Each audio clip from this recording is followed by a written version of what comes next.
我成为吸血鬼后的第一件事，就是跑到太阳底下晒太阳。其他吸血鬼都以为我疯了，但他们不知道的是，我觉醒的第一个技能名叫时光，只要吸收阳光就能变强。老板，货到了吗？现在这货可不好搞哦。这是第几代的血？第3代血族的血。嘿嘿，不过我必须提醒你，虽然直接注射吸血鬼的血也能够转化为吸血鬼，但却是黑户，也就是所谓的野生吸血鬼。一旦被血族发现你的存在，你将会遭到整个血族的敌视，以及自解者不死不休的追杀。那也得先活下来。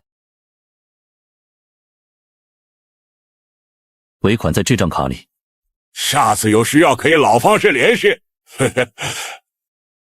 我叫罗凤，一个刚从已故父亲手上接过一家小工厂的高中生，却患上了和父亲一样的疾病——渐冻症。在如今超凡觉醒的世界，渐冻症并不算绝症，但是治疗费用却是家里承担不起的，即使把家里厂子卖了，也不过最便宜的治疗方案。最后，父亲选择自己扛下了一切，将厂子留给了我。我知道这一切是在父亲留给我的遗书里看到的。父亲在信里告诉我，渐冻症是我们家族的遗传疾病，如果我不幸也患上了渐冻症，他告诉我可以把厂子卖了，去黑市找一个人，可以买吸血鬼的血液，将自己转化为吸血鬼。这是我们家当前状况下最后的办法。父亲当年没有选择这条路，是因为血族对于自己的血脉极其重视，唯有通过血族考核以及考验的人类，才有资格接受初庸，转化为吸血鬼。而能通过血族考核的，都是非富即贵。使用黑市上搞到的吸血鬼血液转化为吸血鬼，会受到血族自解者无止境的追杀。父亲为了不牵连到我，选择了放弃治疗。如今我家里只剩我一个人，我把厂子卖了，换到了3000万，只是这钱远远不够让超凡者出手，所以我只能选择这条路。即使被血族追杀，那也比全身慢慢动不了后受尽折磨的死掉强。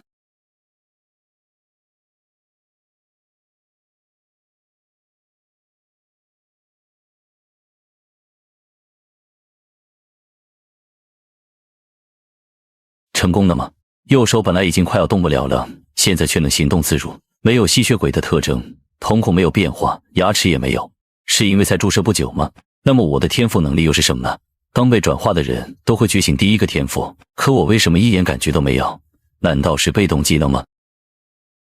这是时光者天赋，是能通过吸食阳光获取体力的能力，看样子暂时可以正常上学去了。短时间内血族应该不会发现我，毕竟没有人能想到有吸血鬼能在日光下行走。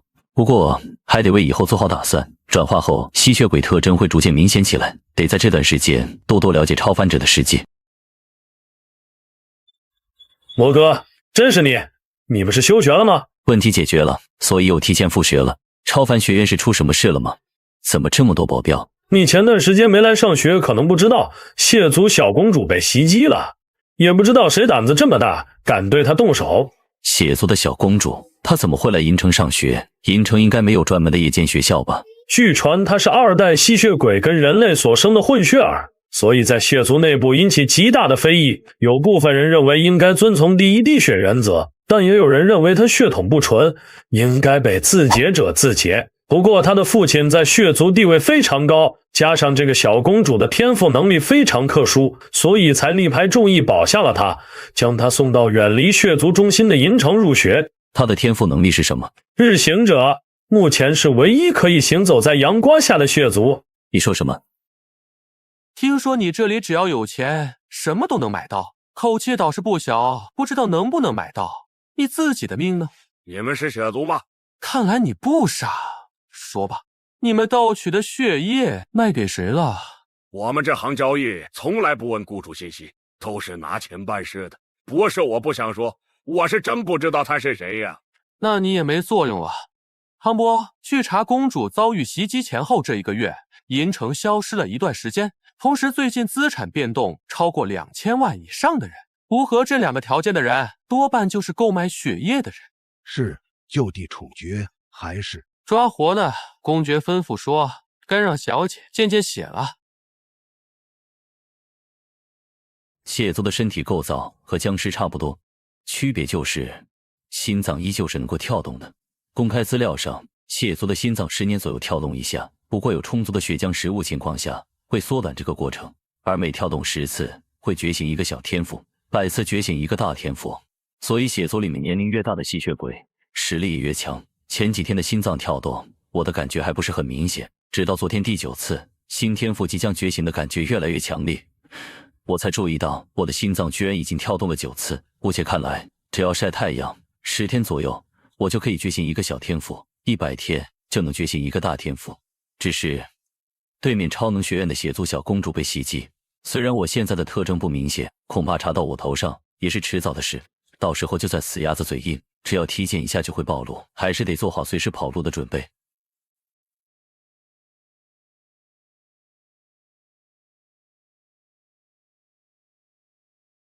天赋白银之血，可以通过吸食白银，将体内血液转化为白银之血，大幅度提升五感能力。全身血液转化为白银之血后，可以使用白银之血进行攻击。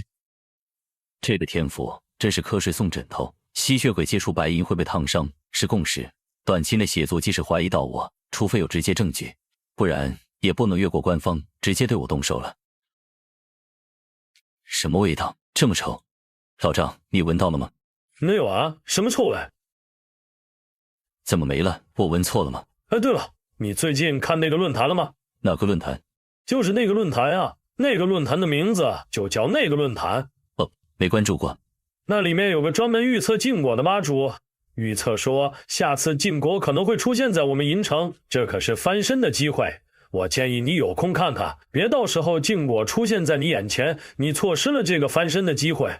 那我晚上回去看看。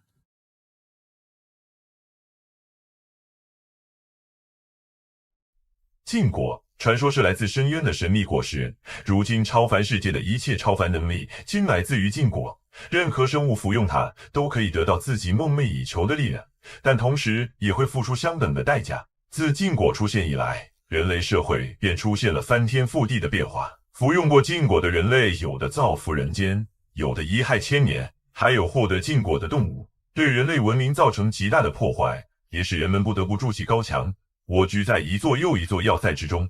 其实我对超凡世界了解并不多，因为国家对普通人和超凡者的接触管辖极为严格。大部分普通人虽然知道超凡者，但也只是听说而已。我上了高中后才接触到一点超凡者的事情，但是高1的时候父亲去世，而我也被确诊了渐冻症，所以现在算是我第一次了解禁果。在翻阅那个论坛的时候，一个帖子里的一句话引起了我的注意：异形虫会寄宿在普通人身上，最后感染整个社区人类。被寄生的人虽然行为和以前一样，但会散发出一股独特的尸臭，嗅觉敏感的超凡者才能够发现异常。尸臭不会是白天我闻到的臭味吧？大人查到了，银城高中的一名高2学生罗峰似乎也觉醒了日行者天赋。罗峰偷偷转化为吸血鬼，居然还敢光明正大的上学，胆子倒是不小。我偷偷转化为吸血鬼后，不但觉醒了时光之天赋，还觉醒了食阴者天赋。我本以为可以靠这2个天赋躲过血族自血者的追查，却没想到血族已经查到了我头上。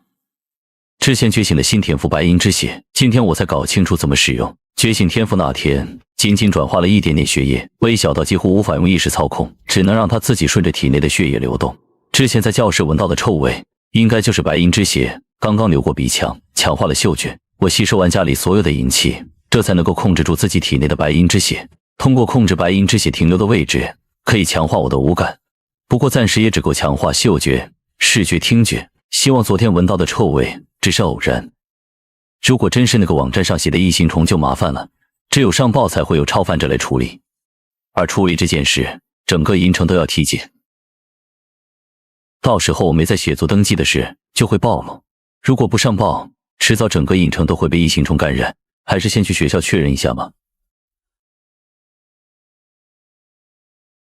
罗哲，早上好啊。早。你听说了吗？马路对面那个超凡学院的血族小公主要转来我们学校了。她一个超凡者，怎么会来我们学校上学？听说是因为上次被袭击的关系，导致她在学校受到了排挤。这也能被排挤？因为警方调查清楚后才发现，袭击她的只是一群普通人，在超凡者圈子里，这算是挺丢面子的事了。而且听说他们还抽了小公主的一管血液，也不知道谁胆子这么大。我们和超凡者完全就是两套不一样的教学体系，看来我们真能学到什么东西。费这么大劲转来我们学校，还不如换一个城市的超凡学院。谁知道他们怎么想的？不过听说那个血族小公主长得超级漂亮，也不知道会分到哪个班。要上课了，快走吧。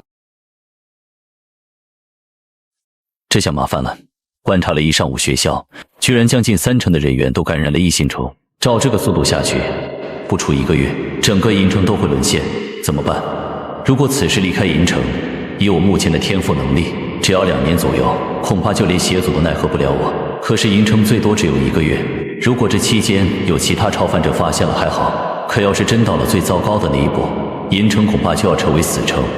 毕竟第一次发现异形虫的时候，因为没有识别手段，高层直接将那座城市夷为了平地。如果感染率上来，银城恐怕下场也一样，怎么办？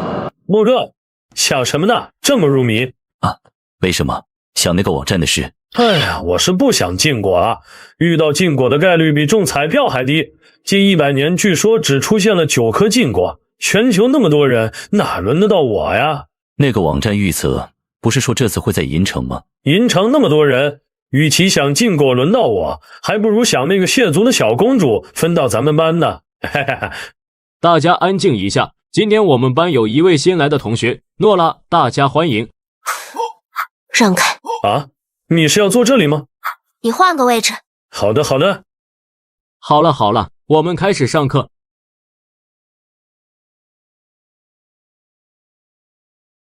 找黑市买吸血鬼血液的是你吧？你在说什么？我听不懂。资产变动超过2000万的，银城就那么几个人，加上你前面确诊了渐冻症，嘴硬也没有用。什么2000万？你找错人了。不是老头子非得让我亲手解决这件事，我才懒得来这学校。带手机了吗？借我用一下。你要手机干什么？上报治安局，发现了异形虫。你好，这里是银城治安局中心。我是刚刚转化不久的吸血鬼，觉醒了强化无感的能力。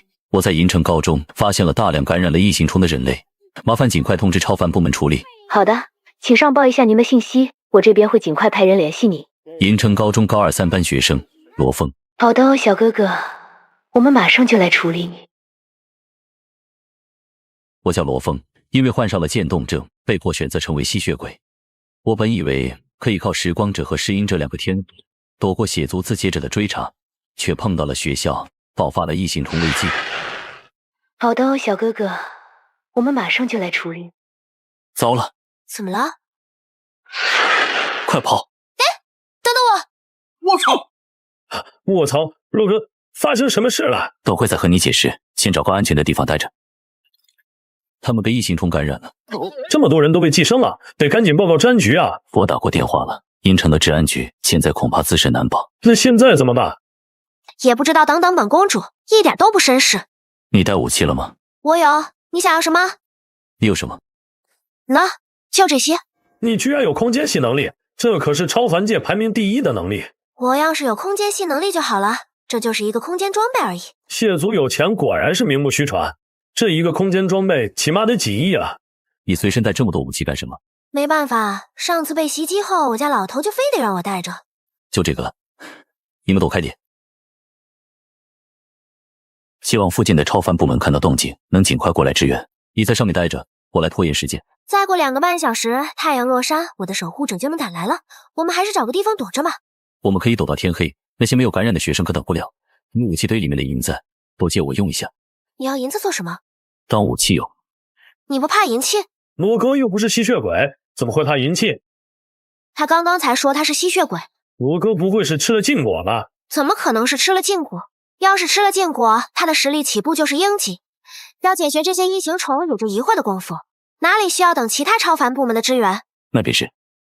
卧槽，那边是治安局的位置，完了完了，银城不会被异形虫沦陷了吧？你想多了，等官方超凡部门赶来，清除异形虫也就几天的事。可是我在那个网站说，上次异形虫爆发的时候，直接摧毁了整座城市啊！那时候其实官方已经有了识别异形虫的办法，暗中派了相关能力的超凡者侦查过，侦查结果是那座城市已经没有了活人，最后才做出的决定。感染者的实力连虫下都达不到，只要赶来一个超凡者支援，再加上一个小分队的普通战士，这学校的情况就能控制住了。你不也是超凡者吗？我才不会脏了自己的手，你要是想帮忙，这些武器你自己拿着去帮忙吧。在下不敌。罗哥，我来帮你了。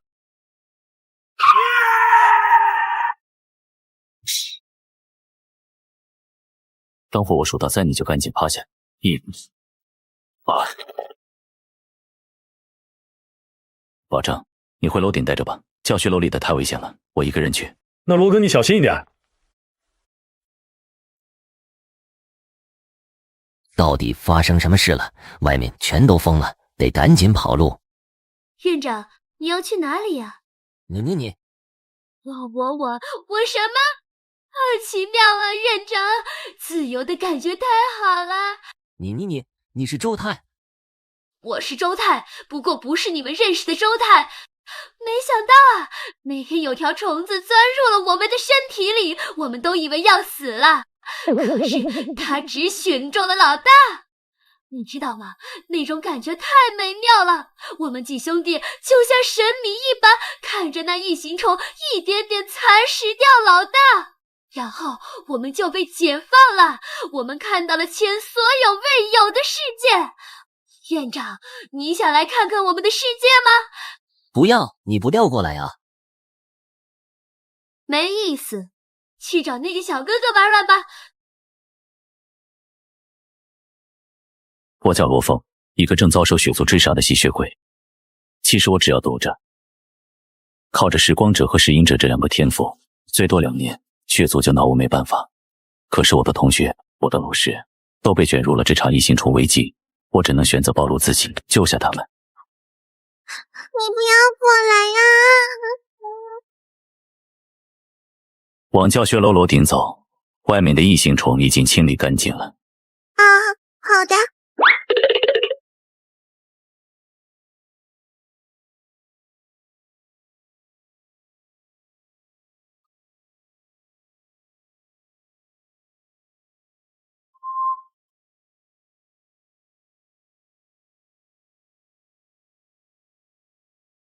这是白银之血，这不是父亲150岁觉醒的大天赋吗？小心！小哥哥，你好啊！这个人很强。小哥哥，不理人可是不礼貌的哦。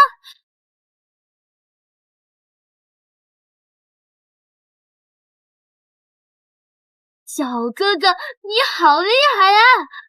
把你的手给我吧。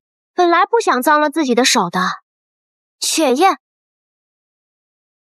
小哥哥，我还会回来找你的。其实我对血族的那些血统啥的并不感兴趣，也无所谓。只是我家老头让我过来解决你，我也只能听他的话。所以你要动手吗？我可不想脏了自己的手，还是等过几天我家老头派其他人来吧。你也别想着找地方躲起来。血族虽然不是最强的种族，但是绝对是最有钱的种族，势力遍布全球，想找个人还是很轻松的。你们血族有自解失败的情况吗？虽然我们是不计代价自结，但是还是有一个人血族放弃了对他的自结。为什么？他好像是一个很重要的科学家，官方的麒麟组织破格批准他加入，血族就放弃了。血族势力再大，也不可能和国家叫板。我知道了，多谢。哼。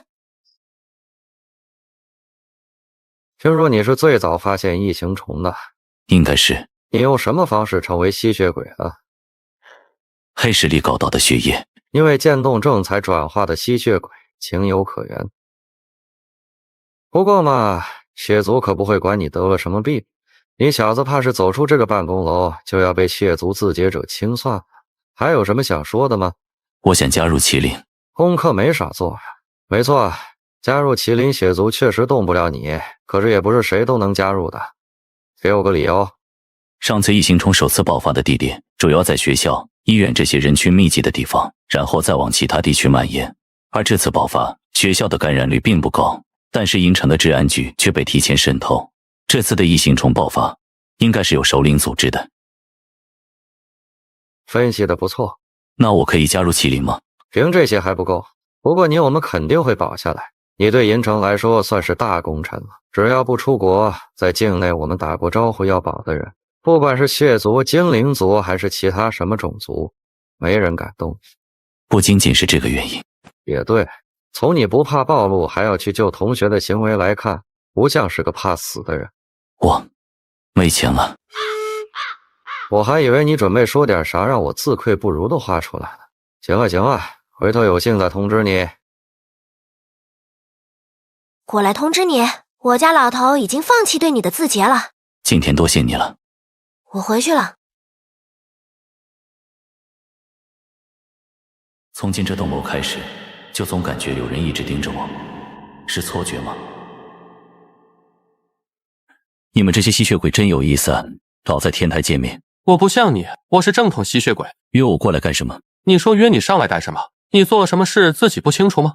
以前我没得选，现在我只想好好活着。跟血祖说，看看他让不让你好好活着。你们公主可是说过了，血族已经放弃了对我的自解。只要血族内没有下达正式的通知，我就可以装作不知道。我怎么不知道？原来血族还喜欢吃红豆啊！你在说什么？说你红豆吃多了，想死了。小子，你最好希望每次都有人救你。以后尽量不要和血族接触。明面上他们不能动你，但不代表不会下黑手。你是麒麟的人员吗？算是吧。有事找你，来一趟局里。希望是我加入麒麟的申请通过了。那种感觉又来了，这栋楼里绝对有问题。今天不上课吧？学校通知下周才开始上课。那就好。看报告上说你和一个能说话的异形虫交过手，你听听这个声音。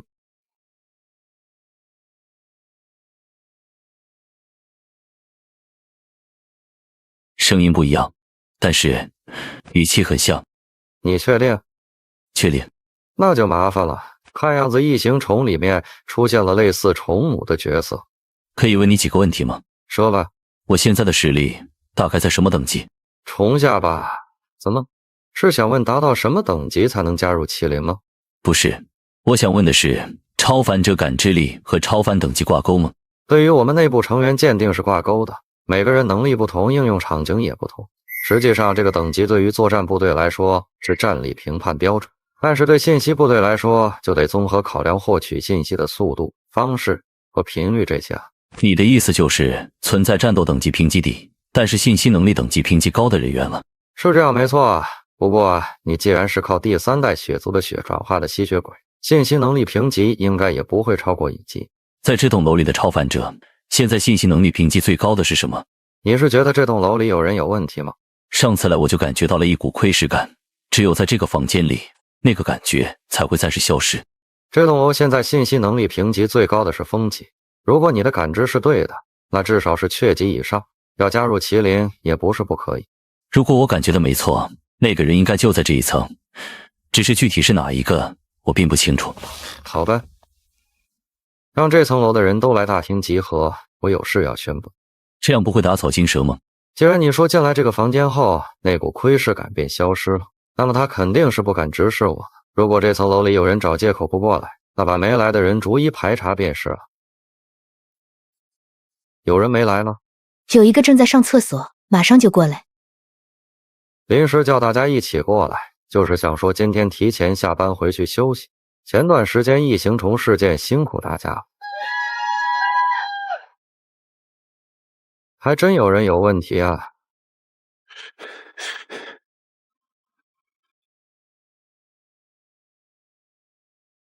这次你算是立大功了。那可以加入麒麟了吗？你现在已经是麒麟的一员了，就在我手下做事，编号6330，想个你的代号，回头会印在你的证件上寄给你。代号就叫罗网吧。可以，现在应该是没人用这个代号，要是没其他事的话可以回去了，我也要下班了。还有一件事。什么事？工资什么时候发？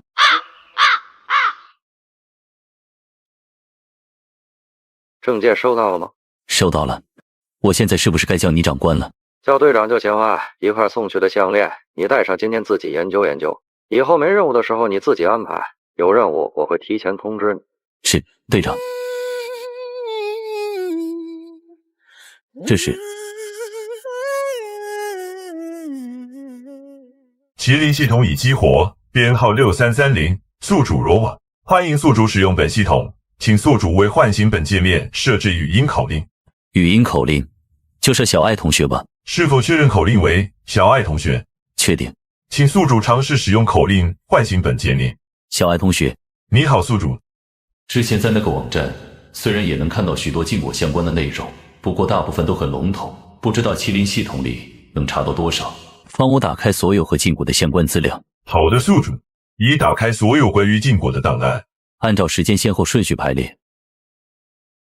按照时间顺序排列完成。编号001盘古，服用禁果后便陷入了永久性沉睡。根据检测，只有在世界破灭之后才会苏醒，其血液可以用来提升实力。编号006福神，任何人跪拜他都能得到幸运加持，但一旦开始跪拜，就必须每天诚心跪拜，否则一旦跪拜中断，就会厄运降临。前面有多好运，后面就有多倒霉。怎么一下就跳到50多号了？是权限不够吗？往后服用禁果的档案好像都没有失去意识的了。看样子那段时间，官方已经掌握了一些服用禁果的禁忌。罗哥在吗？怎么了？你刚刚干啥呢？打电话半天不接。我手机静音了，刚刚没听到。老张，你换新手机了？对啊，之前手机拍视频有点模糊，就换了台新的。罗哥，你是不是加入麒麟了？对，昨天刚刚加入的。你怎么这么快就知道了？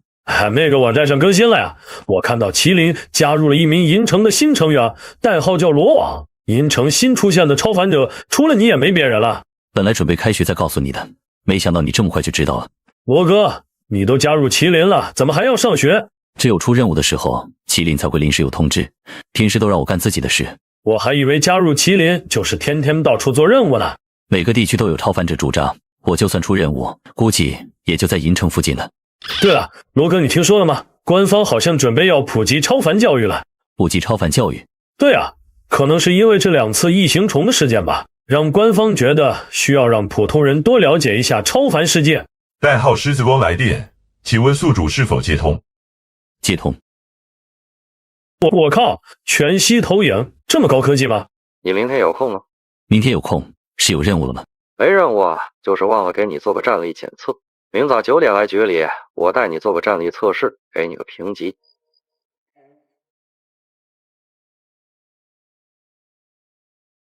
我可不记得我有让你去处理罗峰。大人，他可是袭击了小公主的罪魁祸首，所以这就是你擅自行动的理由吗？大人，我错了。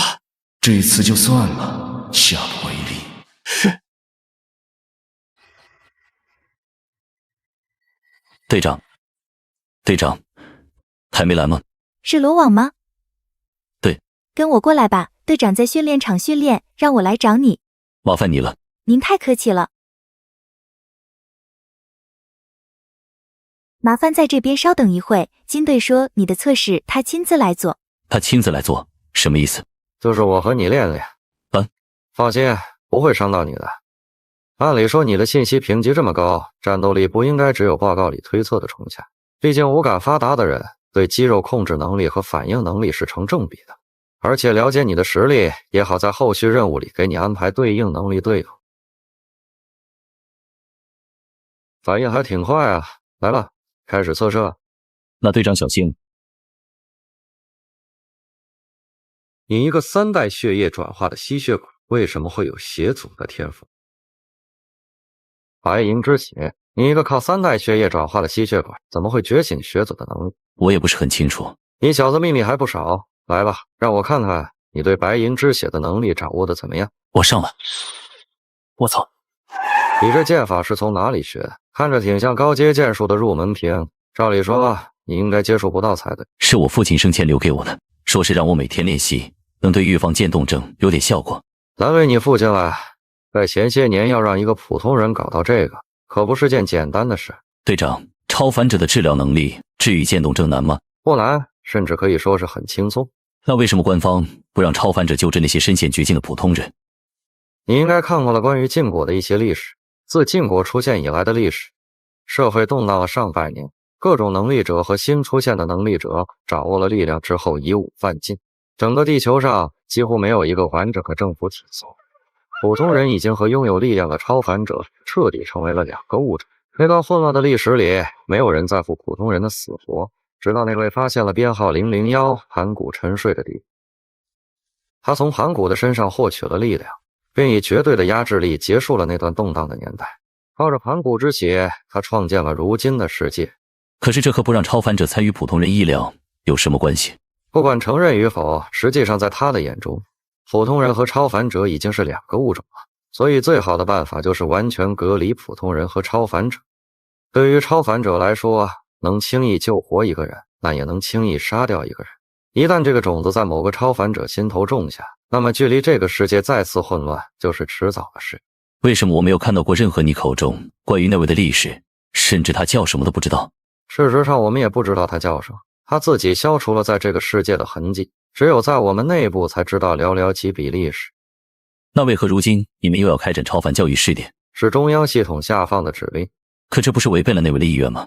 中央系统就是那位服用了禁果后所创造出来的，又或者说他就是中央系统。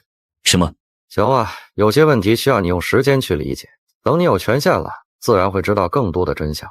我还有事要处理，你有其他事想问的话，找刚刚那个秘书。对了，你的战力评级暂时给你个以上，多积累些战斗经验，你最低的等级应该也是血级。这是血能，一切血法术的基础，看起来没什么用啊。血族不追杀我就算不错了，怎么可能会教我血法术？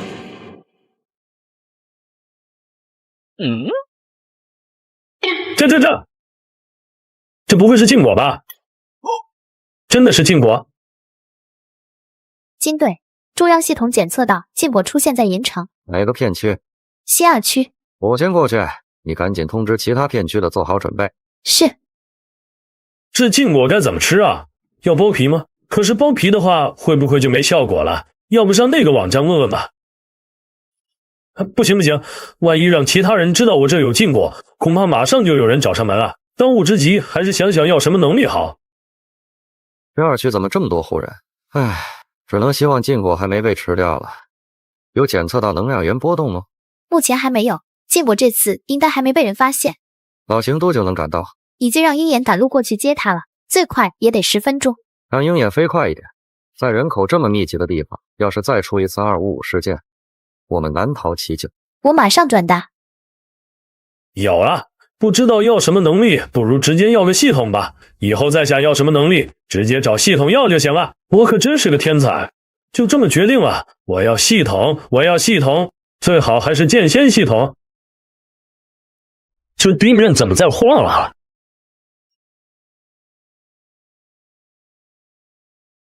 金队发现了能量源，在翻斗花园小区。怎么那么耳熟？罗王好像也住在那边。这么巧，让其他人来的时候动静小点，不要引起骚动。我先去附近盯着。是。老张，欣喜，老张。鲁哥，你什么时候来的？打你电话看你一个没接，加上最近也不太平，怕你出事，就过来看一下，发生什么事了？我操，鲁哥，我想起来了，我吃了禁果。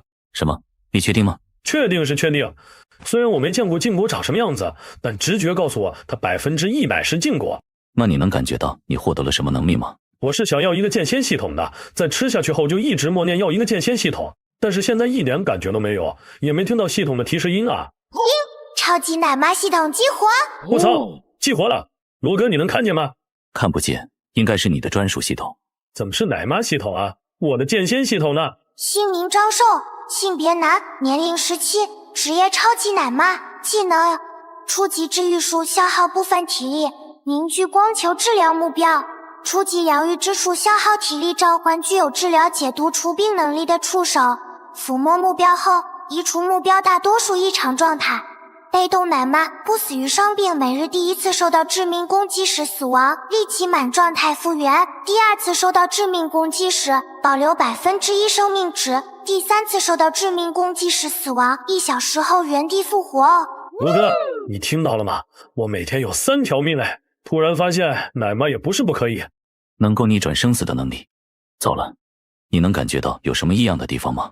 怎么了？我现在感觉超级棒，没什么不舒服的地方啊。禁果带来的能力都是有代价的，能力越强，失去的越多。最极端的情况就是彻底泯灭人性，成为所谓神灵。你既然能够逆转生死，副作用绝对大得离谱，只是现在看不出来。可是我确实没感觉到什么奇怪的地方啊。我联系一下队长，正好你的情况也得上报，去吉林做个体检吧。小艾同学，帮我接通靳队长电话。好的，宿主，正在呼叫狮子光。怎么了？我的同学吃了禁果。你小子还真是一茬事接着一茬事，马上带他来总部。我马上过去带你们一起来。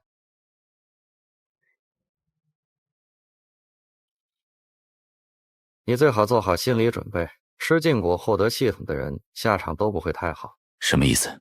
曾经许愿拥有系统的人，最后都让自己化作了系统，有的甚至只能依附于宿主才能存活，就和寄生虫一样。可是张寿不是好好的还在这里吗？你能确定现在的人真的是张寿吗？你的意思是，从曾经转化为系统的经验来看，系统是能够囚禁原宿主意识，并以人类形式存在，而且我们目前没有任何手段检测，所以我们用的麒麟系统，即使是中央系统的子系统，也是通过项链这个媒介来使用。意思就是张寿不论是什么结果，都难逃一劫了吗？倒也不用那么悲观，自从禁果出现之后，历史经验就是最没用的东西。金队，检测报告出来了。怎么样？没事，直接说就行了。他的细胞代谢和端粒缩短速度是正常人的几百倍，按照测算，他只有1周左右的寿命了。起死回生的能力果然不是那么好拥有的。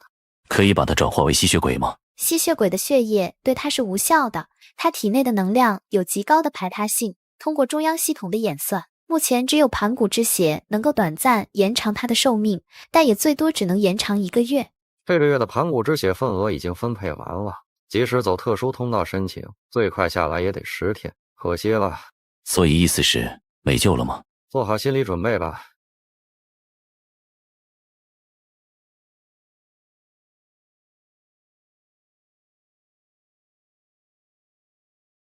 老张，你得做好心理准备。怎么了？比预想的更糟，你身体现在充满一种特殊能量，而且你的端粒老化速度是正常人的几百倍。你每一次消耗体力，其实就相当于在燃烧自己的寿命。他们出的报告结果上，你现在大概只剩下1周的寿命。所以我1周后就要死了？没事，还有1周时间，说不定这段时间能找到其他办法。毛哥，没事，你不用安慰我了，让我一个人静一静吧。还以为是中了头奖，没想到这顶多算个安慰奖吧。救命啊！有没有人能救救我女儿？系统，这小女孩通过正常医疗手段还有救吗？宿主，她的内脏受了很严重的伤，按照常规治疗方式很难存活了。我的技能可以救活她吗？可以的哦，初级治愈术就可以让她恢复啦。那帮我用初级治愈术治疗她。好的，宿主，初级治愈术已发动。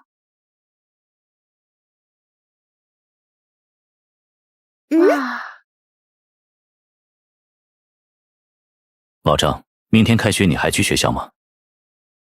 我去外面转一转，有事记得打我电话。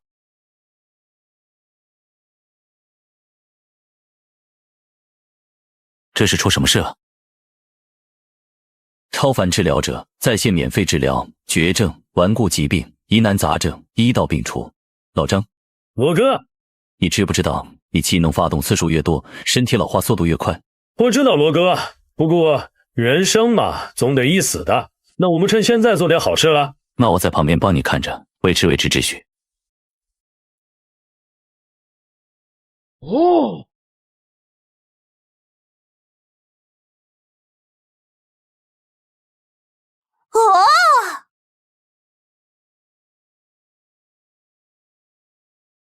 罗哥，我感觉我好像时间要到了。老张，我会记得你的，被你救治的人也会记得你的。罗哥，我的花呗还没还，记得这个月帮我还一下花呗。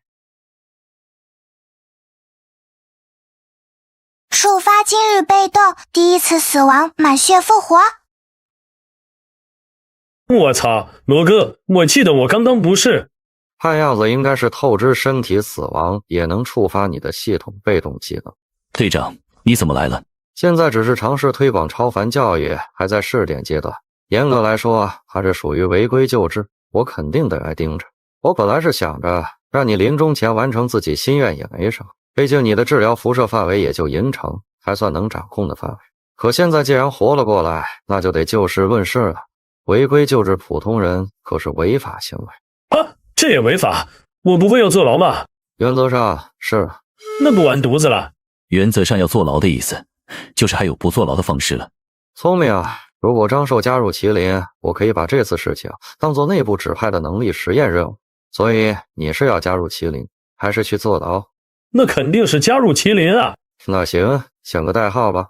这就加入了？怎么有种上当受骗的感觉？你是不是早就猜到了张寿可能会原地复活？猜到了一半吧。怎么样，想好代号了吗？这叫死一吧，毕竟救多了就得死一次了。可以，还挺符合人设。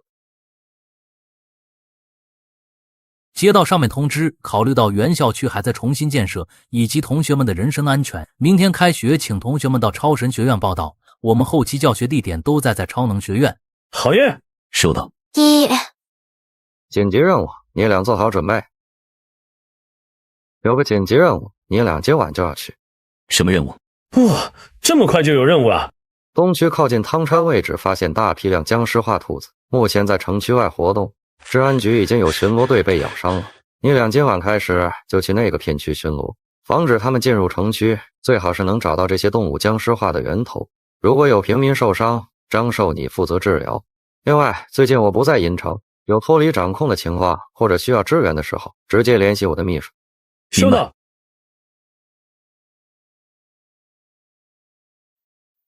诺哥，不是说有很多僵尸兔子吗？怎么到现在一只都没看到？困死我了！切！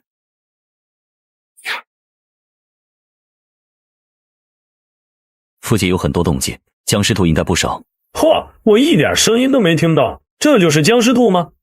看着和正常兔子没什么区别，就是多了2颗大门牙。宿主检测到僵尸毒素，是否分析？僵尸毒素分析完毕。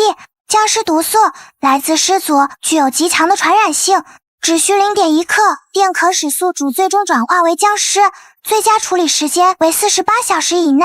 卧槽，这么多！怎么了？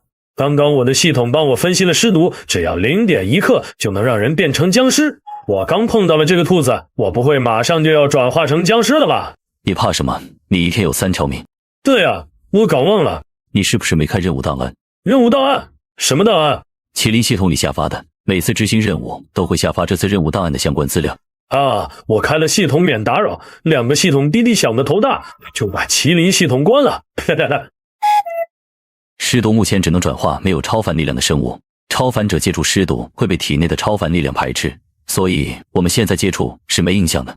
走吧，顺着这些兔子出来的痕迹找源头。低级僵尸只能在夜晚活动，但是白天基本都聚集在一块，看看能不能找到地方给他们一网打尽。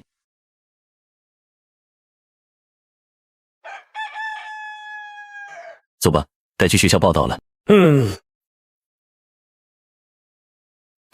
新出的草莓口味血包。我不吸血。不是人血，这是各种动物血液调制的，和普通人吃的零食一样。为什么要突然带这个给我？因为你让我在血族的地位上了一大截，给你带点礼物应该的。因为我吗？对啊，始祖听说了你靠我的血转化为吸血鬼后，也能在阳光下行走的事，然后给我提升了2个爵位，并且给了我血族最大的权限。那恭喜你了。我这有2张斗兽竞技场的门票，晚上要不要一起去看？斗兽竞技场门票？怎么了？罗哥，你算是傍上富婆了，这门票得20万一张，还不是谁都能买得到的。你要也想去的话，我让司机再补1张票。果真吗，富婆？我感觉你在侮辱我的财力。算了，我们晚上还得执行任务，就不去了。是啊，我俩还得巡逻呢。哼，那我自己去看。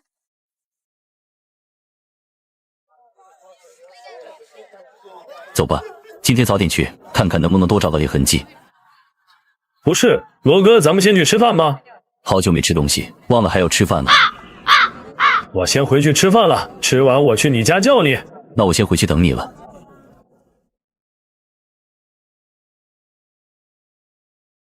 草莓味的血，还真有草莓的香气，确实也不是人血。太久没吃过东西了，尝一尝吧。怎么回事？怎么这么……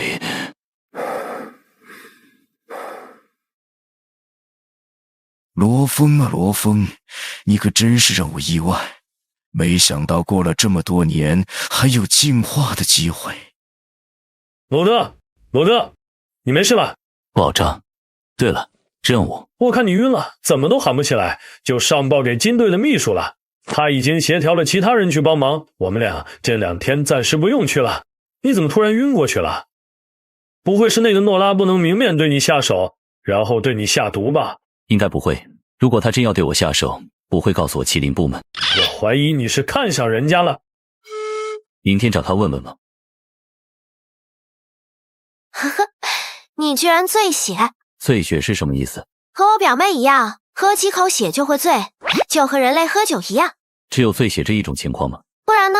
你不可能晕血吧？你要是晕血，那可就是比我表妹还大的笑话了。一个吸血鬼晕血，讲出去都没人信。富婆，那个斗兽竞技场门票，你那还有吗？你们不是要执行任务吗？昨晚罗哥不是醉血了吗？任务就被交接给其他人了。也就本公主大度，晚上你们直接去就行了。今晚的门票卖完了。没有门票我们咋去啊？去 VIP 通道就行，会有专人带你们进去的。还得是富婆啊。早就听说斗兽场很大，没想到这么大。这斗兽竞技场应该属于灰色产业吧？我看挑战者大部分是一些低级的超凡者，有的甚至只是强壮的一点的普通人。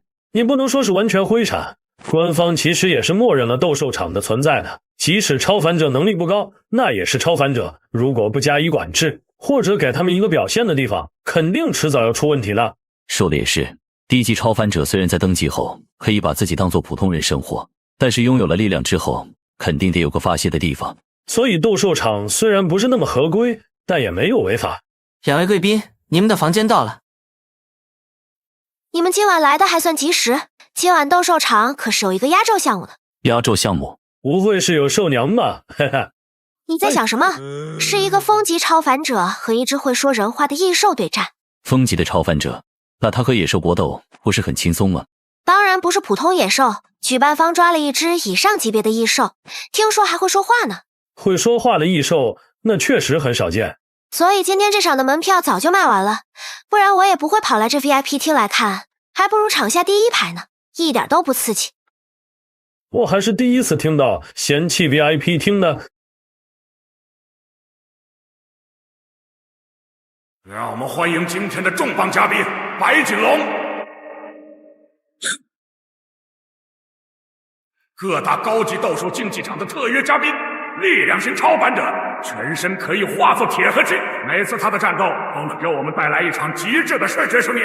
而他要对战的异兽代号是玄武，具有顶级防御力的龟形变异生物。请吧，大家欣赏今晚的战斗。我还是第一次打这么大的王八。你才是王八！哼！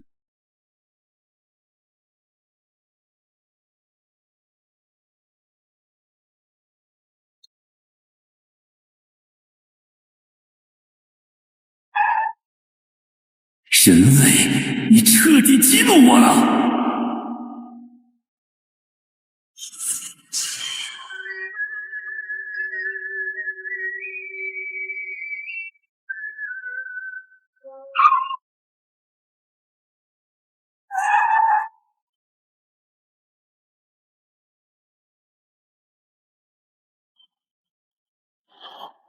这个感觉是……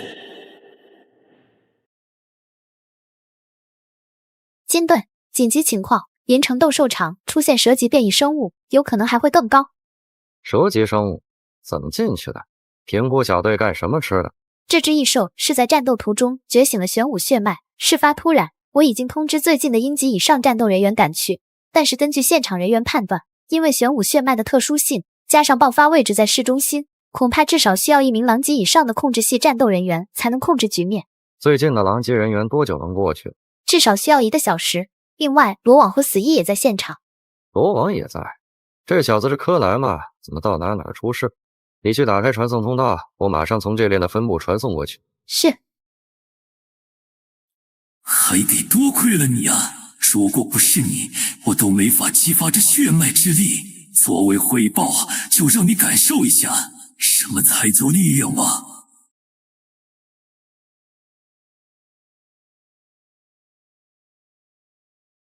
你们这群看戏的，也都给我去死吧！走吧，场馆会有人来处理这件事的。等等，这个异兽有问题。是有问题，问题还很大。他的目标好像是我们啊！还记得在学校最后出现的那个会说话的异形虫吗？你的意思是？没错，我们不能跑，他已经盯上我们了，就在这里战斗，才能把伤亡控制在最小。小心！小哥哥，我说过，我还会来找你的。真的是他！我去拖住他，给我打掩护。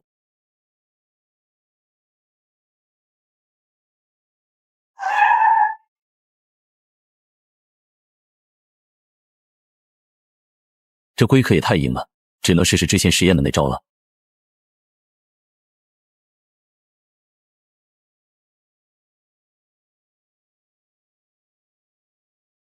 让开，别误伤你。血魔法，极焰。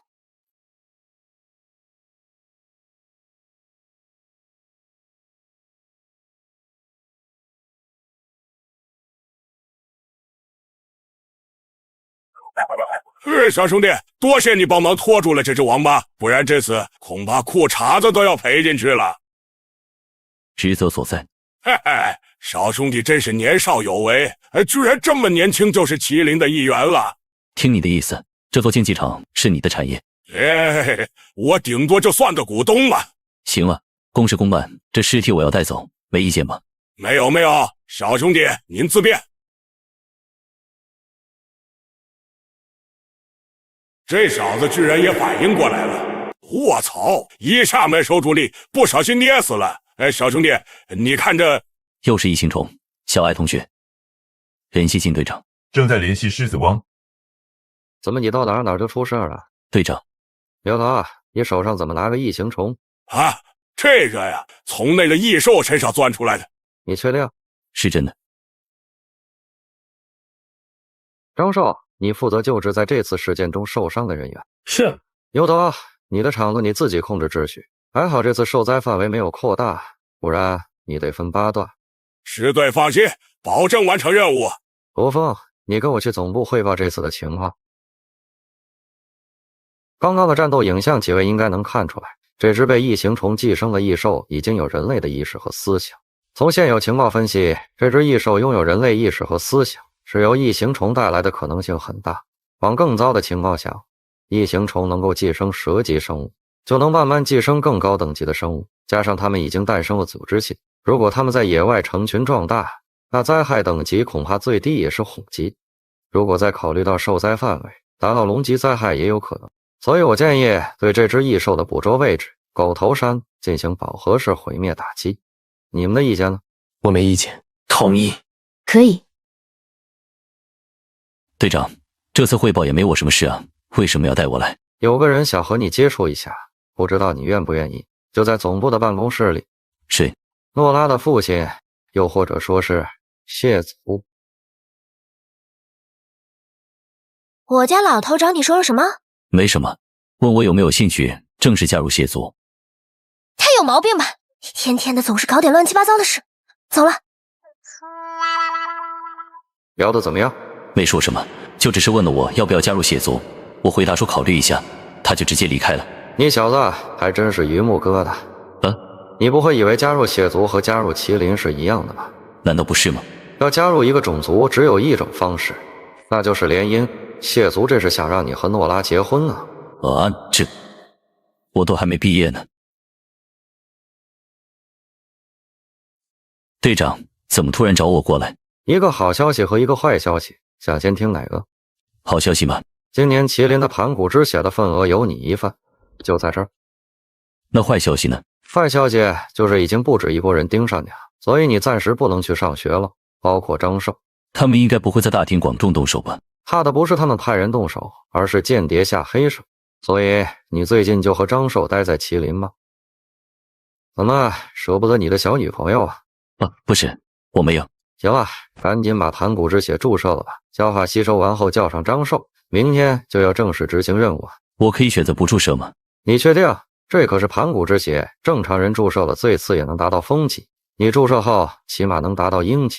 我的意思不是想放弃这盘古之血，而是想喝。还从来没有用喝的方式使用盘古之血的先例。不过你是吸血鬼，通过喝的方式吸收也不是没可能。既然你想试，那就试试吧，反正已经分配给你了，怎么处理你自己决定。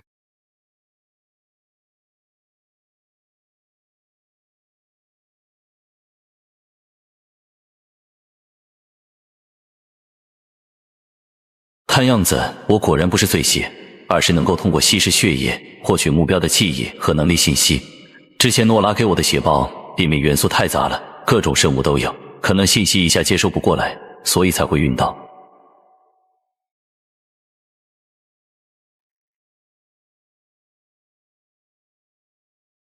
这小子真的是吸血鬼啊！这能力整个血族档案都没见过。你的鉴定术能不能看出他现在是什么状态？他确实是吸血鬼，现在在和盘古之血进行极高程度的融合。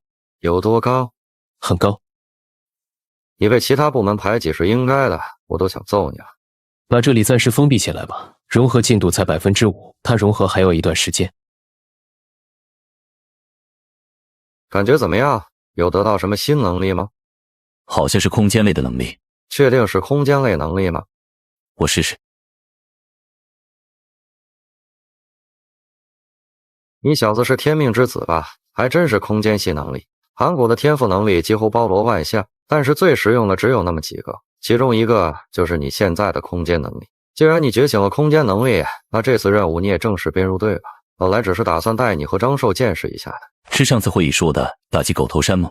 对，到时候你会被编入3号前线队伍，任务就是不让任何生物离开狗头山。明天就要出发，你这段时间多熟悉新能力。队友信息待会会传给你，你仔细看看。第一次任务不要拖后腿。是。收到成员信息档案。打开档案。青鸟，狗头山任务3号编队队长，能力可以化作一只青鸟战斗，速度可以达到10倍音速，并且防御力会得到极大提升。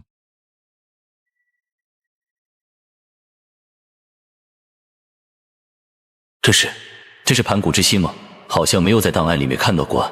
警告：紧急集合任务，坐标狗头山，请附近麒麟成员尽快赶到。罗峰，你不用过去，暂时以熟悉能力为主。狗头山突发兽潮，你带着张寿去营城郊外守着，如果有漏网之鱼，尽快解决。明白。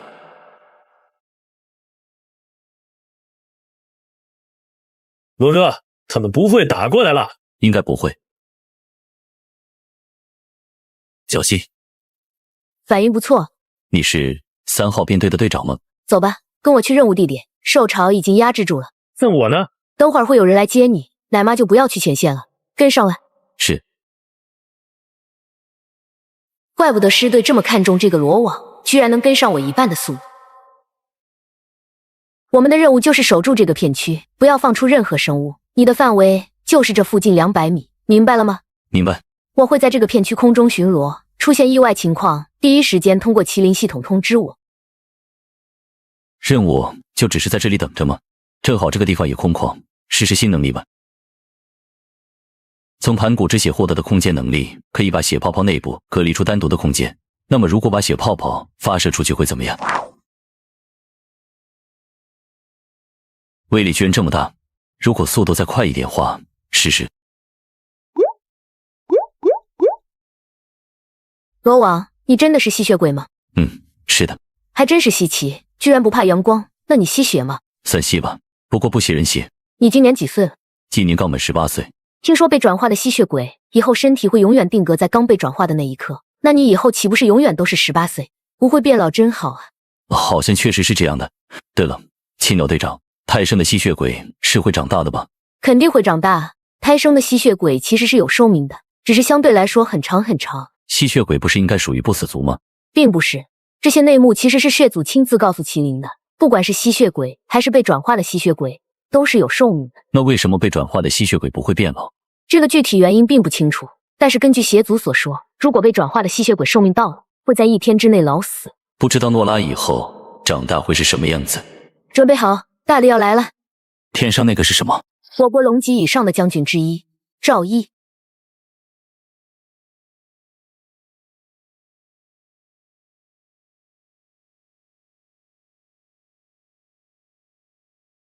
完蛋了，狗头山附近全是超凡者，根本没有能出去的地方。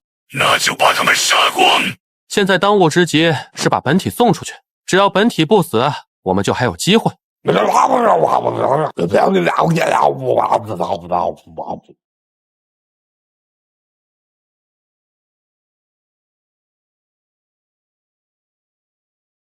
早安，各位。在麒麟的包围下，还冒着风险过来找我们，阁下不如有话直说，需要帮你们做什么？我喜欢和聪明人说话。我是古贤会第12席位沃拉图，目标是成为真正的神灵，而不是成为那种徒有其名的伪神。不过这条路注定艰辛且困难，而你们正好有我们需要的东西。什么东西？你们激发远古血脉的能力，对我们有什么好处？第一个肯定就是摆脱现在的死局。至于第二个嘛，就是可以让你们现在就感受到来自神灵的力量。照例的火流星还有3宗就会落地，最好尽快做出。成交。说过了。那么你们之中谁想要体验神灵的力量？我们一起把我这具本体带走就行。你们还真是特殊，这是死咒之血，可以契约恶魔之力，使用者只有1个小时寿命，不过对你们应该没有影响。期待你们的表演。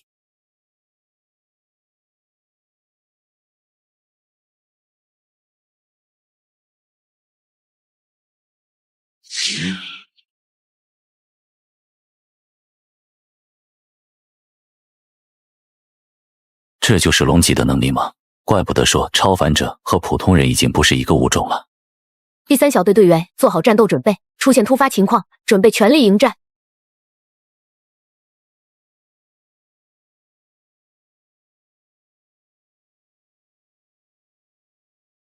什么情况？这玩意儿从哪儿冒出来的？所有蛇级以下的成员马上撤离。公爵，你和我把这外衣拖住。老邢，你带掩护。王爵，你注意照这外衣的命门，准备打致命一击。好久没看到这么大块头的东西。放开手脚杀！掩护。青鸟队长，赵一队长呢？赵毅将军是短暂传送过来的，他本人需要镇守一处深渊裂缝，所以发动攻击后就传送回去了。不能再次传送过来吗？传送龙级干部的传送阵，光是准备就需要1天的时间，今天不可能再次传送了。放心，现在加入战场的除了师队，也都是虎级干部，而且其中还有个攻击力实际上已经在龙级的，我们远离战场就行了。来呀，继续！你们就这么点水平吗？赶紧跑！等我接这几个蚂蚱，马上就来找你。不要回头，上面传来信息了，那是恶魔，代号迪摩斯，已经定为了龙级灾害，我们完全无法插手。青鸟队长，我不能走，那个恶魔盯上我了。别犯傻了，龙级的战斗余波我们都扛不住。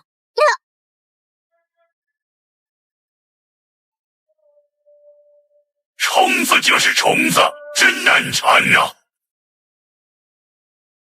王爵，你找到没有？马上。最多还能撑1分钟。灵光摇天柱，赤龙角金门，仅此一口气，无火烧其人。给我开！他奶奶的，你都快点！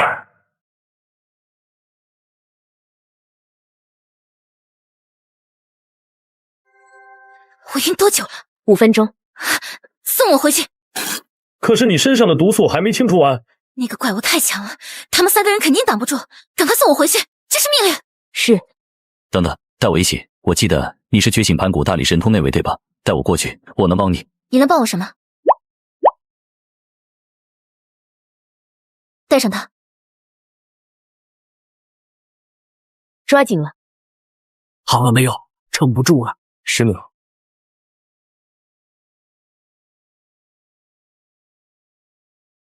你们这些虫子，烦死了！你觉得你们能杀死我吗？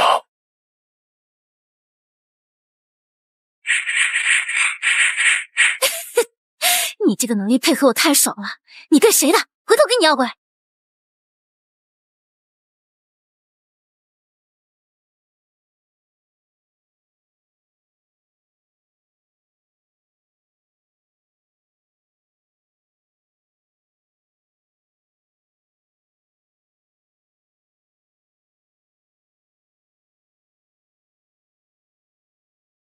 青鸟队长，金队长的情况怎么样？从战斗结束就一直没有看见他。情况不太好，脱战不久师队就晕过去了，现在已经被紧急送往了麒麟总部的治疗中心，目前还没有一个统一的治疗方案。张硕的技能都没用吗？不是没用，而是不能用，所有的能量式治愈都不能用。那个恶魔现在属于上位恶魔，而师队身体被恶魔之力浸染太久，恶魔之力与师队的异能纠缠太深，贸然治疗只会加重师队的伤势。行啊，你们也不用担心，麒麟解决不了，不代表中央系统没办法。给你们安排回城区的车马上就来了，早点回去休息吧。没事，我还能帮忙的。麒麟也有其他治疗师的，你俩第一次执行正式任务就出现这么大的意外情况，上级决定给你俩放几天假，这也是师队的意思。另外，师队昏迷前还嘱咐我告诉你，尽量不要单独离开银城。我知道了。没事，多一个人多一份力嘛。行了，别推辞了，服从安排就行。一良等车到了就走吧，我得去帮忙处理善后工作了。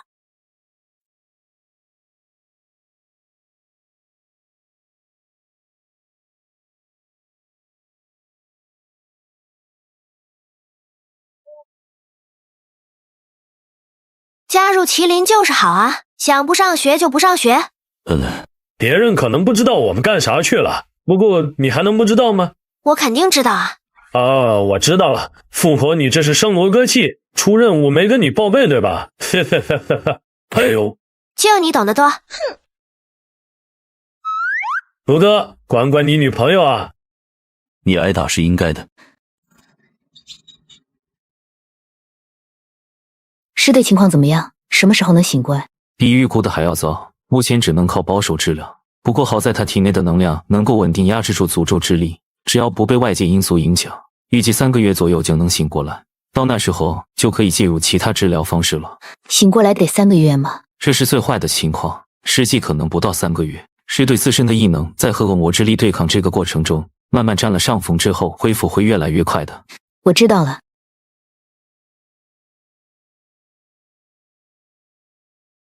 罗网，死一你也在一块啊，正好不用再次通知了。今晚8点来一趟银城总部。金队怎么样了？没有生命危险了，不过最近一段时间你们应该看不到他。那我们这段时间任务谁安排啊？今晚叫你们过来就是说这个事的。我们第3小队片区虽然没有出现伤亡，但是其他小队是有队员牺牲的，加上几个大队长短期都无法在职，所以银城最近的安防需要调整。晚上不要迟到哦，带你们见一下最近这段时间的代理队长。明白。来了，这位就是你们新的代理队长，你俩应该都见过的。不会是觉醒了盘古大力神通那位吧？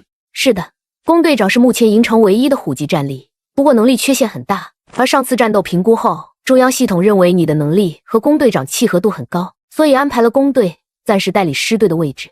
你好，又见面了。你好。你好呀。现在我们4个就是短期内维护银城治安的主要力量了。就我们4个吗？没办法，实在是没有人手了。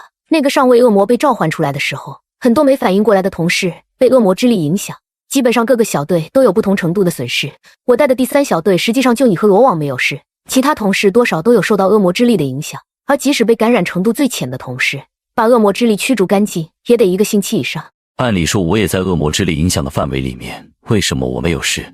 因为你和我都注射了盘古之血。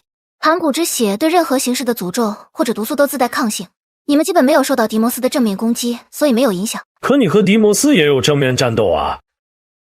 怎么说，我也是个虎级干部，抗性肯定比你们强。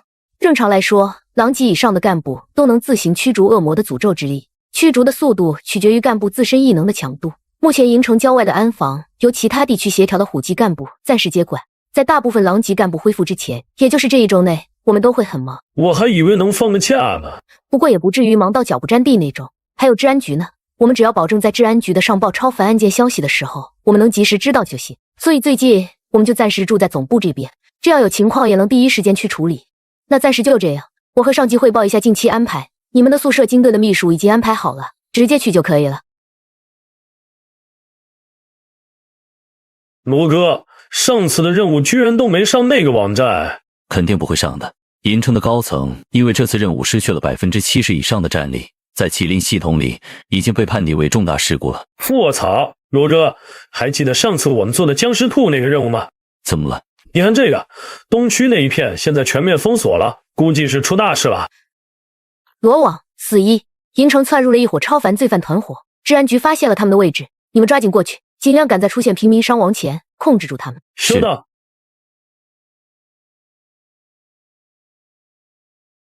罗哥就在前面那个方位，我就在这儿给你报信息，养护你吧。近战的话，你还得分心看着我。可以，你这边自己小心。放心吧，狗头山任务的时候，总部给我们后勤人员的麒麟系统都配发了一个小空间，可以放不少常规武器和防护装备，真有情况也能拖到你赶过来。这是我最近研究的一个新能力，你把这个粘在耳朵上，可以实时通话。好的，我去现场了。罗哥，听得到吗？能听到。罗哥，你这是什么原理啊？就像你人在我旁边说话一样。我把泡泡开了个小洞，2个泡泡之间的空间互通，就可以听到说话了。是叫那个什么达尔文效应吗？不是。罗哥，我好像看到那群人了，他们进了你下方左手边那栋房子里。我下去观察一下，你盯着他们，有人离开马上通知我。放心，一个都跑不掉。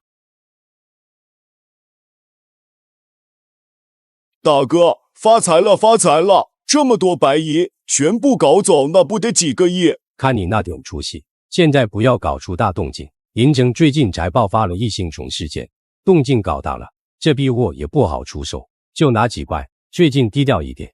大哥，老三失联了，再等半个小时，还没到约定时间。老三的能力在晚上不容易被抓住。看样子是有4个人，不知道这群人都有什么能力。青鸟队长找到这伙人了，在玉兰路的银华仓库。是4个人吗？现场只看到3个，不过听他们谈话的内容，第4个人应该很快也会过来。如果他们没有行动，暂时不要打草惊蛇，先以观察为主。工队马上也会过去，最好能把他们一网打尽。明白。让他跑掉了，没追上。能确认是人还是狗头山跑出来的异兽吗？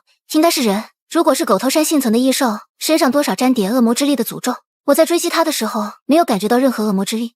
那只能暂时把这个任务交接给其他地区的信息部门了。罗网那边已经定位了具体位置，我现在发给你。我马上赶过去。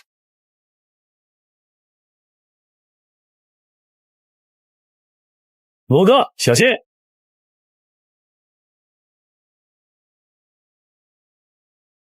三哥，你什么时候回来的？血主，这个账户可不是你们的产业，不要多管闲事。你叫他三哥，意思就是他跟你们是一伙的了。大哥，这是条子。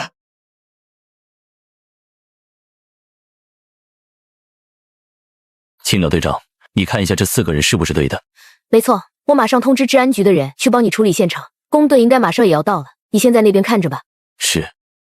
罗哥，有点不对劲啊。哪里不对劲？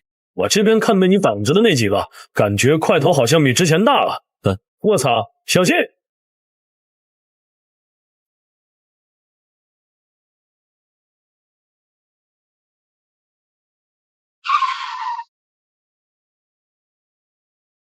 快通知治安局，暂时不要过来。我马上通知。逃吧，再逃快点！是因为注射的药物才变异的吗？还敢分心！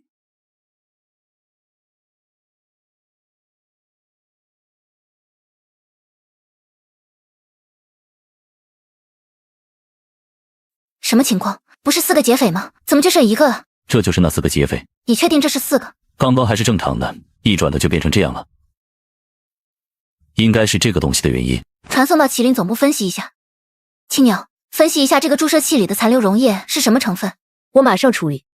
你们是从哪里接触到这种药剂的？是一个网名叫千年老妖的人告诉我们的。我们做这行本身过的就是刀剑舔血的日子。他说这个药剂能10倍增强能力，还给我们发了用老鼠做实验的视频，所以我们买了点以防万一。但是没想到居然会有这么大的副作用。在哪取的货？云端仓库32号仓。我记得那边是城东的仓库区，而且仓库都是按月租出去的，那边确实有不少黑市交易。什么时候取的货？就上个星期。买这个药剂的人多吗？那我就不知道了。我去。算了，应该是调虎离山。他们这么着急灭口，应该是没有处理完仓库的线索。你现在直接去云端仓库的32号仓，我把他押送到治安局，防止有人灭口。把张硕也带着，万一有真人服毒，可以救下来。是。云端仓库32号仓就是这里了。走吧，进去看看。等等，我有种不好的预感。啊？那罗哥，还是你来开门吧。你倒是真不客气。待在里面，不要出来。好的，罗哥，我可是一个合格的奶妈。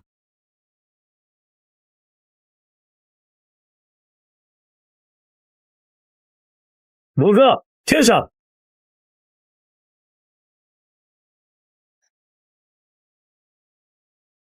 让他跑了。32号仓库被发现，已经销毁了。线索处理的怎么样？那几个人被关进了治安局，弓弦目前在那边，不好处理。算了，他们知道的东西也不多，继续做你该做的事去吧。是，主任。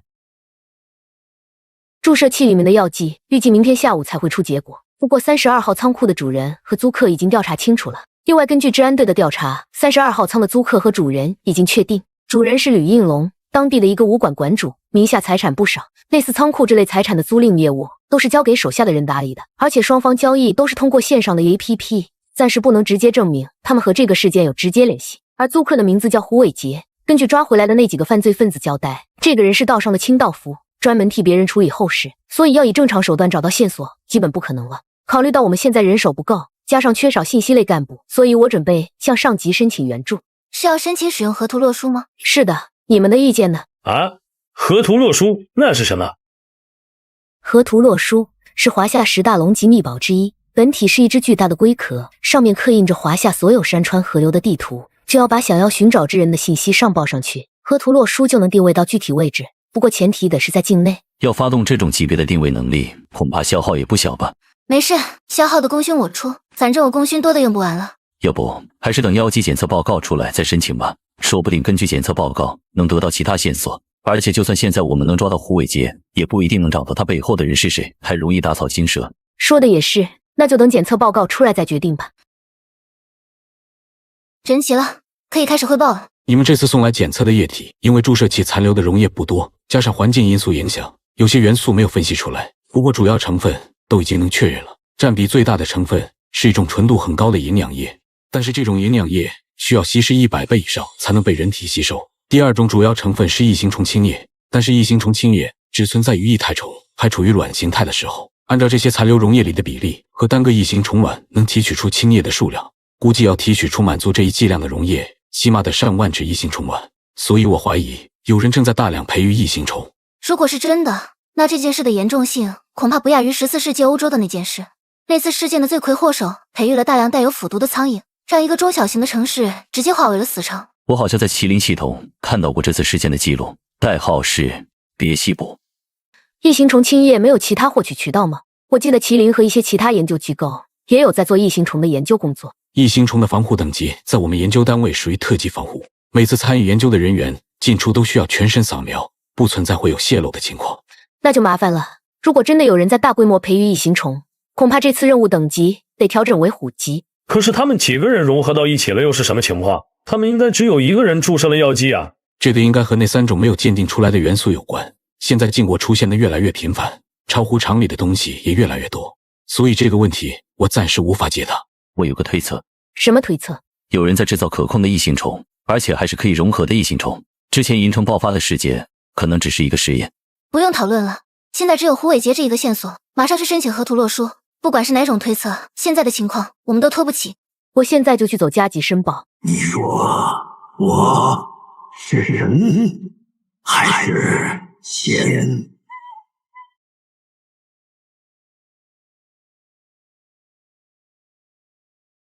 找到了，在星鸟机场。青鸟，你现在立马去星鸟机场，不要打草惊蛇，我带着他们2个从地面过去。是。我到了星鸟机场上空了，这地方确实很诡异，已经废弃了几十年的机场，居然一只动物的痕迹都没有。有可疑的位置吗？只有个仓库，我靠近观察一下。万事小心，我们马上到。你说我是神还是仙？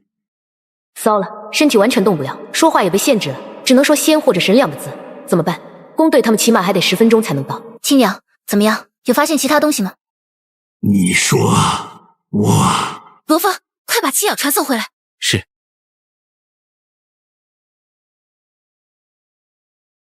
出什么事了？碰到一个很奇怪的妖族，像是9尾妖狐一族，但是刚刚却在向我讨封。讨封？狐族还需要讨封吗？所以说很奇怪，我建议还是先观察一下。银城应该没有妖狐一族的产业吧？怎么会有9条尾巴的妖狐？银城主要是蟹族的地盘，狐族的产业插手不进来，但是有少部分的狐族也有可能。那个狐尾节在档案上登记的，我看就是妖狐一族。9条尾巴的妖狐一族，实力得在龙级了。这只9尾狐应该没有龙级实力，不然你刚才不可能跑得掉。不过以防万一，还是先上报吧。如果真的是龙级，就不是我们能控制的局面了。这只9尾狐会不会就是那个狐尾节啊？你说我是？宫队，你没事吧？没事，青娘你抓紧上报。罗峰，你带着张寿掩护我。收到。收到。收到。你说我是神还是仙？你是狐尾节。狐尾节，狐尾节，狐尾节，我是狐尾节。糟了，这下真成龙级了。支援还要5分钟才能到。快杀了我！我要压制不住了。压制不住什么？它占据我的身体了。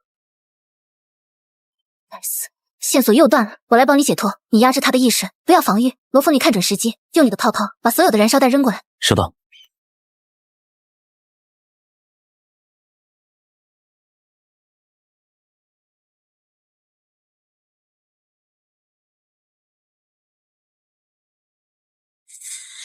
看样子你是这里面实力最强的了，我的意志马上就要消散了，你们自己小心。他到底是什么东西？我也不清楚，只知道他叫彭祖。你们应该是麒麟的人吧？可以帮我带句话给女儿吗？你说。你告诉他，爸爸不是坏人，爸爸要去很远的地方执行任务了。告诉他要好好吃饭，不要。青鸟、罗峰，全力攻击！在支援赶到之前，不要让他恢复过来。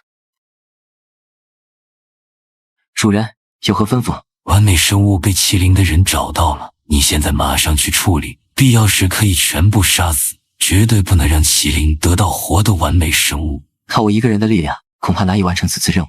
夜已经过去了，他会帮你，去吧。遵命。支援怎么还没到？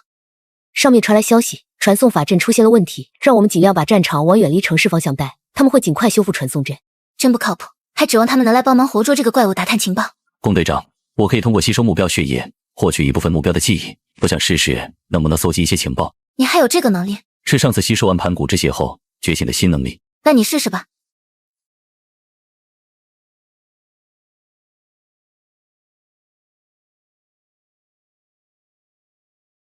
胡伟杰，你这个废物！妖狐一族的脸都被你丢尽了。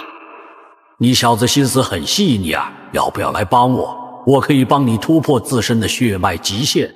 小子，你看我们创造了一只完美的生物，哈哈哈！老夫的研究看样子马上就要成功了。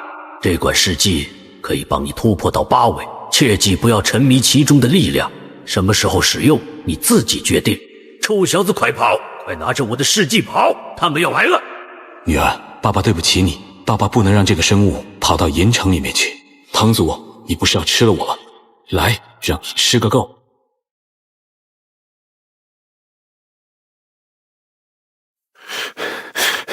骡子，你没事吧？我没事，里面混杂了很多其他记忆碎片，但是这部分很模糊，应该是和胡伟杰融合的那个彭祖的记忆。胡伟杰似乎也不知道幕后黑手是谁，线索只有个名字，彭祖。和他说的一样，最近这任务一个接一个，给我累够呛。等这次任务结束，罗哥你该去做个按摩放松一下了。青鸟队长，我们的支援是不是还没出发？传送阵还没修好，就算修好了，龙级干部从传送阵赶过来也得至少3分钟。西北方向有人过来了，速度很快。既然不是支援，那就只可能是过来灭口的。能探测到有几个人吗？应该是2个人，而且似乎都没有飞行能力。这么着急派人过来，看样子这只狐狸身上秘密不少，绝对不能让这只狐狸死掉。罗峰，你留下空间泡泡在我这里，然后你俩分开去阻击那2个人。记住，目的只是拖延时间，不要长时间战斗。张硕，你在这边利用空间泡泡给他们2个治疗。是，收到。明白。麒麟执法办案，前面封锁了，麻烦配合一下。麒麟办案吗？那好吧，感谢配合。不客气，毕竟死人的面子还是要给的。在天上我确实没办法对你怎么样，但是同样你也拦不住我。你给你的礼物。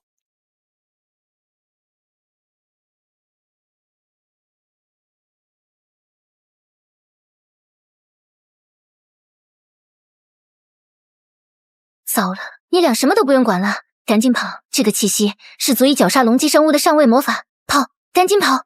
不用费力气逃跑了，我们就是来送死的。这上位魔法我也有一份，叶一看样子是已经死了。这上位魔法自带空间禁锢，以后我都在这个范围里跑不出去的，分死就行了。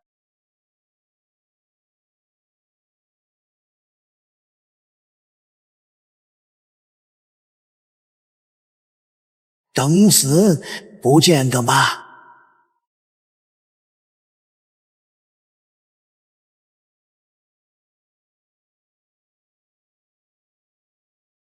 我认栽了。想自尽可没那么容易。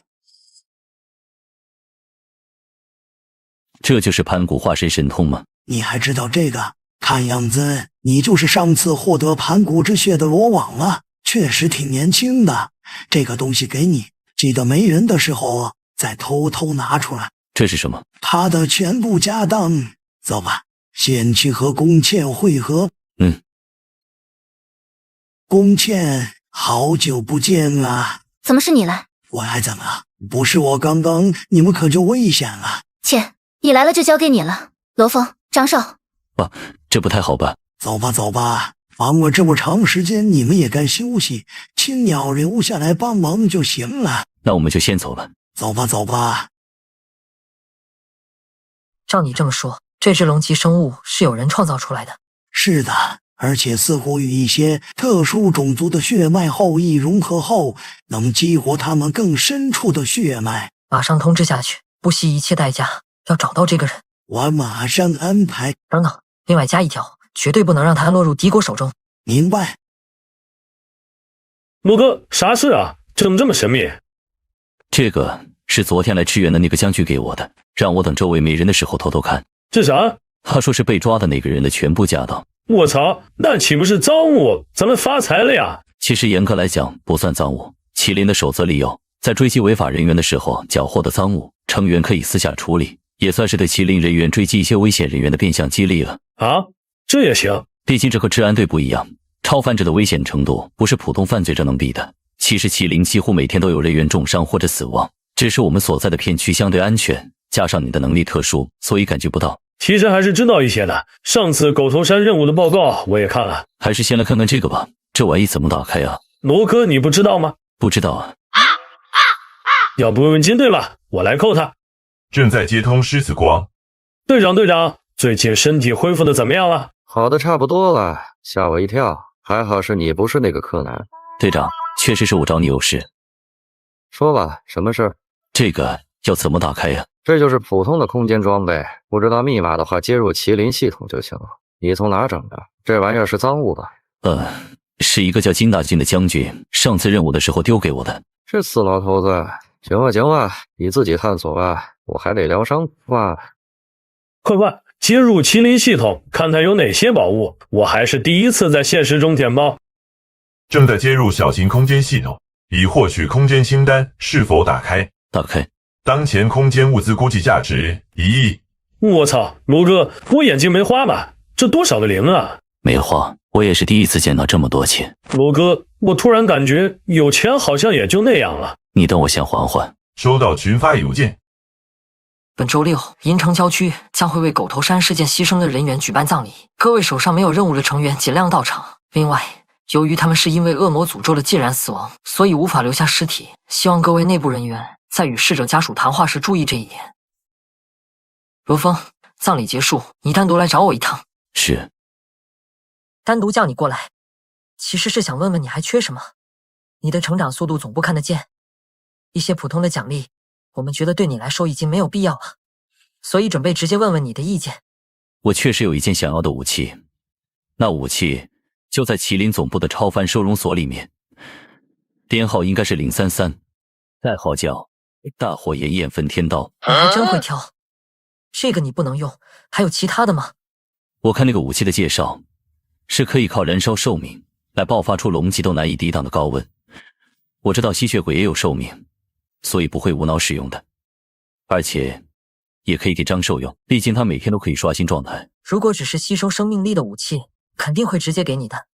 但是这把武器燃烧的并不是常理上的寿命，而是因果。麒麟第一个将这把武器带出深渊的干部，也是划分在长生等类别的族裔。在使用鉴定术知道编号033的技能属性后，这柄武器就一直在那位干部手里。只是在后续的一次任务中，那位干部突然就死掉了，没有任何预兆。后面尸检他的各种体征都是正常的，没有中任何诅咒和毒药。之后这把武器就被封入了超凡收容所，所以你不能用，包括张寿也不能用。极端情况下，张寿可能会瞬间死3次，再也不能复活。好吧，那有能使用鉴定术这种技能的装备吗？装备没有，但是有龙级的鉴定术技能书。技能书是什么？你不知道吗？总部有很多各种等级的技能书，来自编号023。我应该是没权限看到这些。也对，你应该没有2次评级，在麒麟系统里还是新人。我帮你申报提一下等级，你现在综合实力评定在狼级应该是够的，权限也可以往上再提1级。不过你这本技能书属于龙级技能，得你自己去总部提取。行了，我还有其他事，权限已经给你提上去了，你自己看看吧。麻烦肖部长了。不麻烦，我看好你，或许你能改变那个既定的结局。你好，我来领取鉴定术技能书。你好呀，能领取龙级奖励的新人可不多。稍等一会，龙级技能书提出来，需要上级确认。好的。原来上次金队申请的盘古之血也是给你用的。你加入麒麟这才多长时间啊？又是盘古之血，又是龙级技能书的。你知道这2样奖励值多少功勋吗？功勋是什么？你连功勋都不知道？不知道啊。不知道自己回去看。你的技能书来了，总部总共也就9本龙级技能书，多少人想申请都申请不到呢。这个技能书怎么那么像游戏里面的？本来就是游戏机里出来的。赶紧走，赶紧走！我攒了功勋换的盘古之血，排队了半年还没到我，你这才加入多久就有了？现在看着你就烦。等等，技能书学了再走，这个不能带出去。我这一时半会学不会吧？你右键点击选择学习。这么学的吗？姓名成皮，代号一探。不准开，你赶紧走。好的。编号023，代号死亡游戏机。由一名游戏宅男吃下禁果之后获得能力所创造，通过这台游戏机所获得的武器装备、技能书等游戏道具均可在现实世界使用。被禁止使用了吗？现在已知的属性，死亡游戏机的使用者会与游戏内角色生命强行绑定，游戏角色死亡，使用者也会死亡。游戏内怪物会不断刷新，超出游戏机承载范围，怪物会降临现实世界。降临地点和怪物等级不固定。注意事项：研究人员研究编号023前，请申请实听空间，请勿私自开启编号023，还能看到研究人员的注意事项。看样子，我这是有了线下查看各种编号物品的权限了。有时间还是得仔细看看麒麟档案。这个世界的复杂程度，已经乱到我无法理解的程度了。姓名：罗峰，代号罗沃，种族：闪光吸血鬼，性别：男，年龄17，寿命5322年，等级狼上，阵营华夏龙朝麒麟部斗战四猪血小队。这个鉴定术比想象中好用啊！以后碰到没见过的东西，鉴定术分析一下就能针对性布置战术了。原来我的寿命是5000多年吗？喂，你还上不上学了？都多长时间没来了？今天就去，这不是最近麒麟人手不足吗？早点来，有东西给你。你不是有东西要给我吗？什么东西啊？新出的血包，我已经喝完了。不知道诺拉寿命会是多少？发动鉴定术看看。姓名：诺拉雷克斯，种族：混血变异吸血鬼，性别：女，年龄18，寿命5322等级蛇上阵营马库斯之女能力日行者，可免疫来自阳光的伤害，并且提升对各种光属性攻击的抵抗力。血焰可操纵血液燃烧，形成2500度高温的血色火焰。总结：一个傲娇的小公主。为什么诺拉的寿命和我的寿命一样，也是5322年？诺拉，问你件事。什么事？你说我们未来在同年同月同日死，会是什么情况？流氓！不是那个意思。别说了。哼！银城第3区出现禁果服用波动，在附近的成员马上过去维持秩序，优先保障民众安全。应急分队还有5分钟到达。有人服用了禁果，我得赶紧过去。去了。这么大规模的异动，按照麒麟的档案分类，他获得的能力应该是强规则系，希望不要是破坏类的能力。你好，是麒麟的人员吗？编号6330，代号罗沃。这附近的民众大概需要多久疏散完？这边属于居民区，全部疏散到安全屋，恐怕至少需要2个小时。你们安心去疏散民众吧，应急小队很快会过来封锁接管此处。明白。如果真的是强规则系的破坏能力，恐怕安全屋根本挡不住，到时候只能试试能不能把它传送到郊区了。青鸟队长，我到第3区现场了，目标人物似乎还在适应禁果能力。鉴定术能使用吗？现在这个状态使用不了，只能等它如何结束了。你这边暂时以保护民众安全为主，在鉴定出目标能力之前，不要轻举妄动。应急小队已经到了附近，他们会根据情况判断是捕获转移，还是就地消灭。收到。情况我们已经了解了，这附近50米我们已经布下了阵法，只要不是龙级以上的能力出现，破坏就不会超过这个范围。现在动手吗？我可以试着把它传送到郊区。不，现在的状态我们无法插手。禁果授予能力的时候，任何能力都无法干扰。而且根据目标信息判断，他大概率觉醒的会是因果系能力，最好是等他觉醒结束后再做决定。因果系能力，也可以说类似执念的能力。拥有了这类能力的目标，大部分会失去自我意识，直到完成目标后会自己消失。这次目标的名字叫张恒，经历上次的异形虫事件，如今他家里只剩下他一个人了。之后他就一直在调查异形虫的相关信息，所以这次他服用禁果后获得的能力大概率会和异形虫或者复活有关。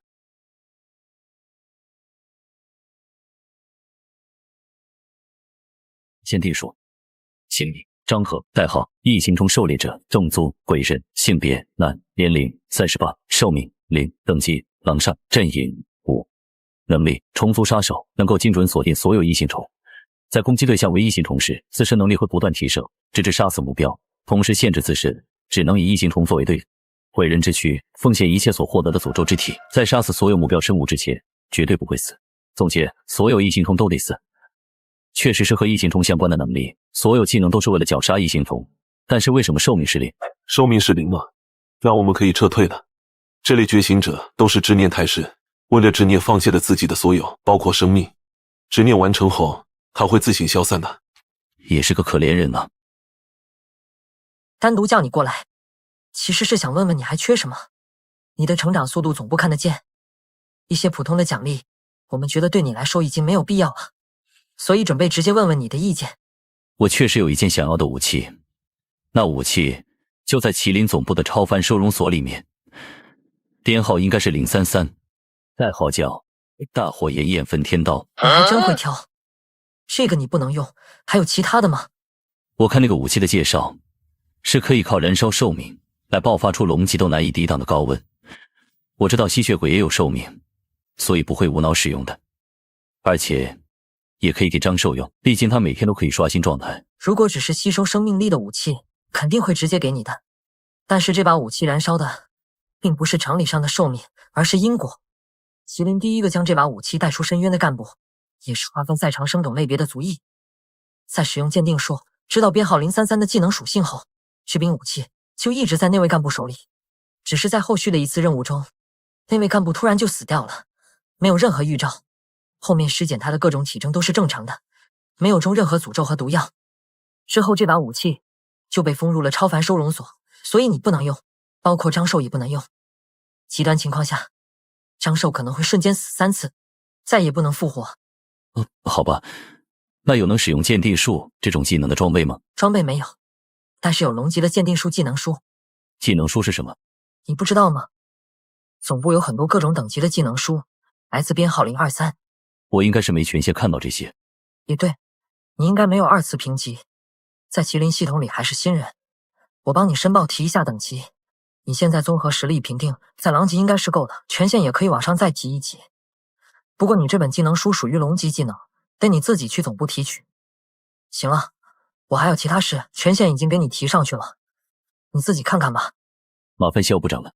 不麻烦，我看好你，或许你能改变那个既定的结局。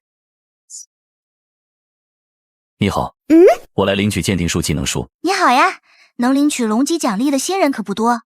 稍等一会，龙级技能书提出来，需要上级确认。好的。原来上次金队申请的盘古之血也是给你用的。你加入麒麟这才多长时间啊？又是盘古之血，又是龙级技能书的。你知道这2样奖励值多少功勋吗？功勋是什么？你连功勋都不知道？不知道啊。不知道自己回去看。你的技能书来了，总部总共也就9本龙级技能书，多少人想申请都申请不到呢。这个技能书怎么那么像游戏里面的？本来就是游戏机里出来的。赶紧走，赶紧走！我攒了功勋换的盘古之血，排队了半年还没到我，你这才加入多久就有了？现在看着你就烦。等等，技能书学了再走，这个不能带出去。我这一时半会学不会吧？你右键点击选择学习。这么学的吗？姓名、成体、代号、一探。不准开，你赶紧走。好的。编号023，代号死亡游戏机，由一名游戏宅男吃下禁果之后获得能力所创造。通过这台游戏机所获得的武器装备、技能书等游戏道具，均可在现实世界使用。被禁止使用了吗？现在已知的属性：死亡游戏机的使用者会与游戏内角色生命强行绑定，游戏角色死亡，使用者也会死亡。游戏内怪物会不断刷新，超出游戏机承载范围，怪物会降临现实世界。降临地点和怪物等级不固定。注意事项：研究人员研究编号023前，请申请实听空间，请勿私自开启编号023，还能看到研究人员的注意事项。看样子，我这是有了线下查看各种编号物品的权限了。有时间还是得仔细看看麒麟档案。这个世界的复杂程度，已经乱到我无法理解的程度了。姓名：罗峰，代号罗沃，种族：闪光吸血鬼，性别：男，年龄17，寿命5322年，等级狼上，阵营华夏龙朝麒麟部斗战四猪血小队。这个鉴定术比想象中好用啊！以后碰到没见过的东西，鉴定术分析一下就能针对性布置战术了。原来我的寿命是5000多年吗？喂，你还上不上学了？都多长时间没来了？今天就去，这不是最近麒麟人手不足吗？早点来，有东西给你。你不是有东西要给我吗？什么东西啊？新出的血包，我已经喝完了。不知道诺拉寿命会是多少？发动鉴定术看看。姓名：诺拉雷克斯，种族：混血变异吸血鬼，性别：女，年龄18，寿命5322，等级蛇上，阵营马库斯之女，能力日行者，可免疫来自阳光的伤害，并且提升对各种光属性攻击的抵抗力。血焰可操纵血液燃烧，形成2500度高温的血色火焰。总结：一个傲娇的小公主。为什么诺拉的寿命和我的寿命一样，也是5322年？诺拉，问你件事。什么事？你说我们未来在同年同月同日死，会是什么情况？干嘛？不是那个意思。别说了。哼！银城第3区出现禁果服用波动，在附近的成员马上过去维持秩序，优先保障民众安全。应急分队还有5分钟到达。有人服用了禁果，我得赶紧过去。去吧去吧。这么大规模的异动，按照麒麟的档案分类，他获得的能力应该是强规则系，希望不要是破坏类的能力。你好，是麒麟的人员吗？编号6330，代号罗沃。这附近的民众大概需要多久疏散完？这边属于居民区，全部疏散到安全屋，恐怕至少需要2个小时。你们安心去疏散民众吧，应急小队很快会过来封锁接管此处。明白。如果真的是强规则系的破坏能力，恐怕安全屋根本挡不住，到时候只能试试能不能把它传送到郊区了。青鸟队长，我到第3区现场了，目标人物似乎还在适应禁果能力。鉴定术能使用吗？现在这个状态使用不了，只能等它融合结束了。你这边暂时以保护民众安全为主，在鉴定出目标能力之前，不要轻举妄动。应急小队已经到了附近，他们会根据情况判断是捕获转移，还是就地消灭。收到。情况我们已经了解了，这附近50米我们已经布下了阵法，只要不是龙级以上的能力出现，破坏就不会超过这个范围。现在动手吗？我可以试着把它传送到郊区。不，现在的状态我们无法插手。禁果授予能力的时候，任何能力都无法干扰。而且根据目标信息判断，他大概率觉醒的会是因果系能力，最好是等他觉醒结束后再做决定。因果系能力，也可以说类似执念的能力。拥有了这类能力的目标，大部分会失去自我意识，直到完成目标后会自己消失。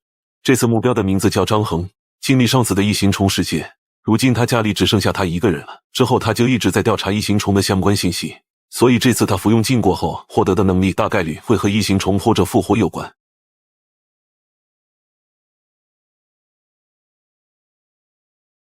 鉴定术，姓名张和，代号异形虫狩猎者，种族鬼人，性别男，年龄38，寿命0，等级狼上，阵营5，能力虫族杀手，能够精准锁定所有异形虫，在攻击对象为异形虫时，自身能力会不断提升，直至杀死目标，同时限制自身只能以异形虫作为对手。毁人之躯，奉献一切所获得的诅咒之体，在杀死所有目标生物之前，绝对不会死。总结，所有异形虫都得死。确实是和异形虫相关的能力，所有技能都是为了绞杀异形虫，但是为什么寿命是0？寿命是0吗？那我们可以撤退了。这类觉醒者都是执念太深，为了执念放弃了自己的所有，包括生命。执念完成后，他会自行消散的。也是个可怜人啊。诺拉，我有个问题想问你。你问。你晚上不睡觉，一般会做什么？我肯定是睡觉啊，还能干什么？吸血鬼不是不用睡觉吗？我不一样，我是妈妈生的，还在长身体呢。你的母亲是人类吗？你怎么知道的？我学了一个鉴定术，可以看到别人的属性面板。不准看我的。没看了。我妈妈确实是人类，这可能也是我和其他吸血鬼习性不一样的原因吧。你还记得之前你说的另外那个加入麒麟的吸血鬼吗？怎么了？他让我带本功法给你。功法？给我这个干什么？你不认识他吗？不认识啊。你认识吗？我也不认识。他直接从麒麟系统把这本功法发给我了。都不认识，那丢了吧。不认识的人给的东西，还是不要留好了。好吧。权限提升后还没看过，我现在能看哪些东西？今晚好好看看。所有被记入编号档案的，现在都能查看了，而且都加上了使用说明或者调用流程，还是有不少我没权限查看的东西。看看商城吧，那个橙皮说的功勋也不知我现在有多少。姓名罗峰，代号罗网，等级郎中，职级3级干部，功勋3万。3万功勋比我想象少很多啊！看看装备吧。龙级装备龙牙匕首，装备效果可以轻松破开龙级防御，同时攻击会附加龙焰，对敌人造成持续灼烧效果。卖家评价适合经常与变异生物作战的兄弟，可小刀，价格5000功勋。龙级装备居然只要5000功勋，还可以小刀。再看看其他类目吧。罗峰在麒麟论坛逛了一晚上，才知道自己参加的任务都是龙级任务，而龙级任务的基础功勋点都在5000，同时队长会根据成员表现增加额外的功勋。按照任务结算，他的功勋点其实应该到不了3万，但是作为新人就参加了如此多的龙级任务，同时拥有冷静头脑和不俗成长速度的罗峰，自然能够收到高层更多的投资。最后纠结了很久也没想好换什么装备的罗峰，选择了一门空间跳跃术学习。好装备虽然多，但是却没有多少适合我的，只有这门空间跳跃术很适合现在的我学习。空间泡泡虽然可以让我远距离传送，但是进入泡泡还得需要时间。如果遇到作战经验丰富的对手，这个传送方式肯定没法用出第二次。空间跳跃术虽然传送距离只有10米，但是顺发技能，和空间泡泡结合，我就可以瞬间传送到战场之外。不过这个技能兑换了要怎么学呢？这本技能书来源并不是来自编号0123，在评论区问问吧。这个技能买了后该怎么学习？有学会的人吗？和0223吐出来的技能书差不多，买了后注异能就行，法术印记会刻印在你的肉体上。买这个最好自身带空间属性异能，我刻印完后根本使用不了，狗商家也不给我退。刻印在身体上吗？罗峰知道了使用方法后，便购买了技能书，在身上刻印好了法术印记后，立刻尝试传送了一下。这个速度，再加上空间泡泡，这也算得上是那缩地成寸了吧？罗峰，谢祖宽宏大量饶你一命，你居然敢染指大小姐，你该死，该死啊！我绝对不允许大小姐身边有你这种货色存在。罗峰，按照华夏律例，超凡者暴力破门私闯民宅，并且出言威胁屋主，最轻可判100年监禁，最重可就地诛杀。按照华夏律例，超凡者暴力破门私闯民宅，并且出言威胁屋主，最轻可判100年监禁，最重可就地诛杀。杂种，我警告你，以后离诺拉小姐远点。又是你，莫拉和我说过你一个喜欢多管闲事的狗东西。你说什么？我说你是一个喜欢多管闲事的狗东西。你这个杂种，今晚谁来都救不了你。是吗？杂种，你是不是注射过盘古之血？砸你妈呀！下辈子记得嘴巴放干净点。罗峰，你是谢祖吧？给我一个面子，把他交给我处理。他闯入的可是平民住宅区，但他终归是我血族的人。看在诺拉的份上，可以把他交给你处理。不过我要写法术来交换。可以，我会给你3个。我要5个。成交。明天让诺拉带给你。给，我家老头让我带给你的邪法术，你跟我家老头说什么了？没说什么。没说什么，他会让我把这个带给你。算是做了个交易吧。交易？你想死啊？敢拿本姑娘做交易？你误会了，是你那个司机昨天晚上来找我麻烦，被我抓了，然后你家老头让我放了他，我就要了这个血鬼术。那也不行，这血鬼术你以为谁都能学吗？血族也要功勋才能换这些法术吗？滚！和你说不清楚。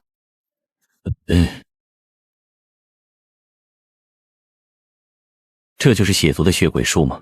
小爱同学，我在。血族的血鬼术怎么学习？血族的血鬼术大部分是天赋技能，以血清方式遗传，非直系血亲无法学习。但是根据最近更新的情报，血族的血鬼术可以使用血印术传授给其他血族使用。使用方法：将自身的血法术刻印在血能球之上，被授予的血族可以通过吸收血能球习得血能术。吸收吗？不会给我下毒吧？需要提前为你联系附近的医疗干部吗？不用，开玩笑的。好的，那就开始吸收吧。血族这5个血能术居然没忽悠我，全是有用的技能，还是成套配合的。血遁术可以将自身血液标记在其他位置，与本体交换位置。虽然发动速度没有空间跳跃术快，但是配上其他技能，这简直就是神技。血之屏障可以用血液创造出一个防御力相当于蛇姬的屏障。血之再生术可以消耗血液对断肢进行再生。血之眼可以通过血液凝结出眼球，链接自己的视野。血操术可以把对血液的操纵精度提升到原子级。这5个技能综合使用，完全就是一个真假难辨的分身术，并且随时能和这个分身交换位置。我很好奇，你是因为什么3番2次的去找罗峰麻烦？大人，罗峰他和公主走得太近了，我怕。怕什么？怕公主大人被玷污了。你管得挺宽啊。大人饶命。算了，念在你照顾诺拉这么多年，没有功劳也有苦劳，自己去当3年血奴，然后离开银城。谢谢大人。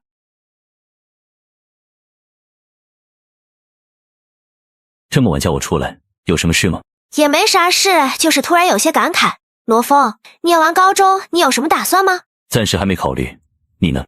上大学吧，帝都超凡学府。那所华夏唯一的超凡大学。没错，院长张道勤还是我们华夏最强的龙级，实力深不可测，被国外称为华夏3大国柱之一。这个我知道，麒麟部的部长就是张道勤的弟子之一。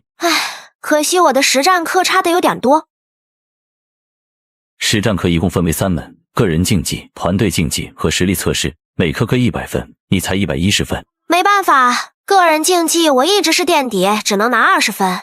团队竞技因为没人愿意跟我组队，所以一直都是0分。至于实力测试，由于我的血焰攻击力足够高，所以每次都能拿到90分。不过距离600分的分数线还差比较远，确实差的有点多。还好我存了零花钱，按照帝都超凡学府的入学要求，1000万就可以买1分，只需要14亿我就能进去。这个问题不大，到时候我一定能成为蛇级的强者。这就是富婆的世界吗？愣着干什么？走，吃饭去。我知道有家店味道不错，吸血鬼也能吃。李成，你怎么了？鉴定组，姓名李成，代号老李，种族狼人，性别男，年龄18，寿命521，等级虫下，阵营超能学院，高3 2班学生，能力夜狼变身，夜晚可化作狼人，大幅提高身体综合素质。没想到吃个东西还能遇到血脉觉醒。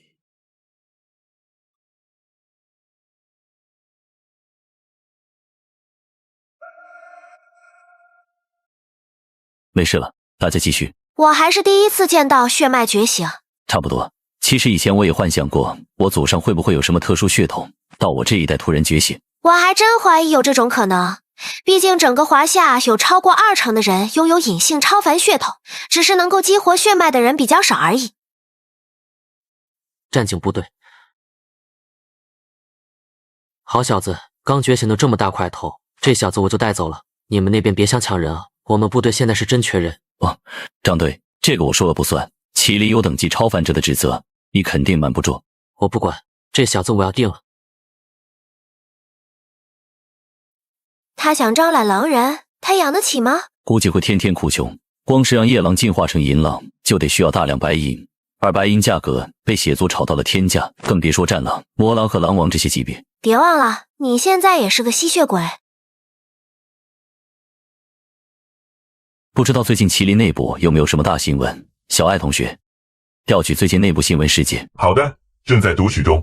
头条1：暴脑神经虫全国牌照完毕，目前科研部在加快药物的研发中。头条2：斗战司再增6位队长，授勋仪式择日举行。头条3：双子西山又出现飞将，目前正在搜捕中。这双子西山老出事，还真是个风水宝地。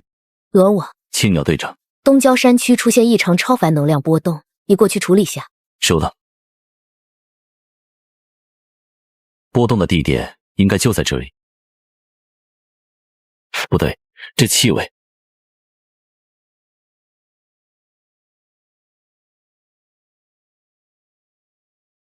完美生物鉴定术，姓名幽冥花，代号5，种族妖物，性别雌雄双体，年龄30，寿命0，等级阴下，阵营敌对，能力尖锐锋利的锯齿，能够粉碎一切目标，居然是鹰级。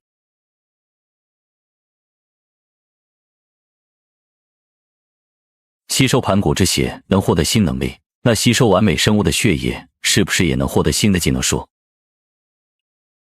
好难喝。这是幽冥花的记忆，超凡者的气息，所以山洞里到底有什么？不行，头好晕，都忘记自己最血了。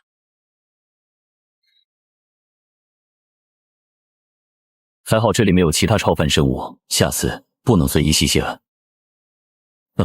这样泡泡的杀伤力强多了。时间还早，先去那个山洞看看，若里面是超凡者逃犯，也能换取不少功勋点。小爱同学，帮我检索这个人的信息，看看他的真实身份。好的，正在检索中。信息匹配成功。周无量，狼藉通缉犯，8年前因堵车插队被拒绝，一口气杀了几百名普通人，之后逃出塔城，下落不明。狼藉通缉犯，悬赏金是多少？钟无量当前悬赏金为5万功勋，以及200万奖金。悬赏金这么高，那就不得不试一试了，正好看看新能力强度如何。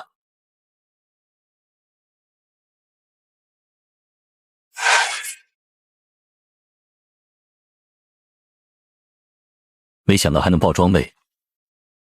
鉴定术，物品名称紫金锤，重量1吨，特性由于所使用的材料为黄金、紫河车、云铁等高端材料，所以该物品灵性十足，且拥有自我修复能力。这种武器在市场上应该是天价吧？越恶之人却越有钱，真是个荒诞的世道。小爱同学，把钟无量尸体照片上传。正在上传中，上传成功。狼藉通缉犯钟无量，伏诛。悬赏金稍后将发放至宿主账户中。罗王，钟无量的尸体别浪费，卖给我，我出3000功勋。什么叫尸体别浪费？你这话有点瘆人。你要钟无量尸体做什么？既然是你诛杀的，那你应该感受到了他的防御吧？这些你不用管。总之，他的尸体对我研究功法有用。确实，即使是刚刚那种规模的手段，他也只是断了一只手而已。我现在有个问题，少了一只手臂的话，影响大吗？当然，钟无量的身体有完整的修炼痕迹，少了一条手臂，研究出来的功法很有可能不完整。行，我去回收。这鸟速度怎么这么快？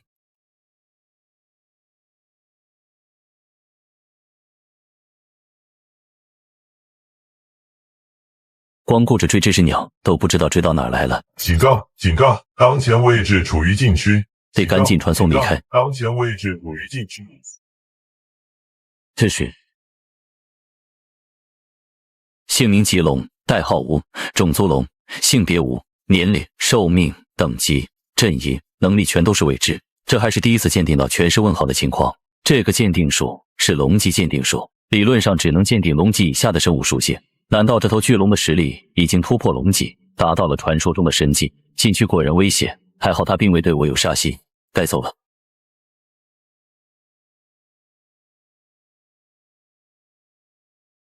早上好。早。罗琦被我爸调走了，新的守护者是一位很好相处的姐姐。那恭喜你，这下自由多了。对了，我妈听说罗琦被调走，订了今晚的飞机，明天应该就到了。明天正好是星期六，可以好好陪陪你妈妈。本来还想利用血泡泡的空间传送给诺拉一个惊喜，现在用不上了。怎么了？没事，就是昨晚有点累，待会休息下就好。既然计划有变，今晚就去趟京城吧，正好把钟无量的尸体交给蝙蝠。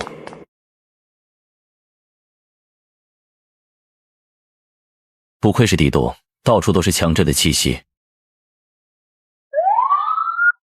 你好，例行检查，请配合。罗峰，代号罗瓦，隶属麒麟。身份验证通过，但帝都空域禁止飞行，如有需要，请记得申请报备。知道了。小艾同学，帮我连线蝙蝠。正在为您接通蝙蝠。蝙蝠，我到帝都了，钟无量的尸体我给你送过来，你发个定位。不用，你给我位置，我来接你。初次见面，罗网。现在是去总部。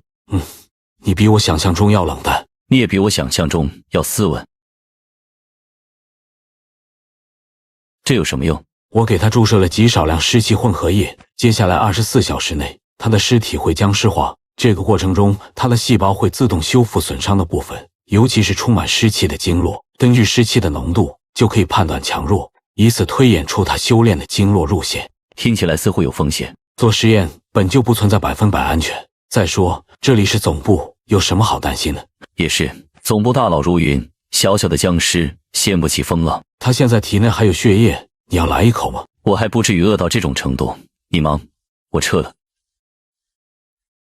罗瓦，我正好有点事要问你。既然失败了，难道麒麟总部有某种禁止空间传送的阵法或结界吗？那这个呢？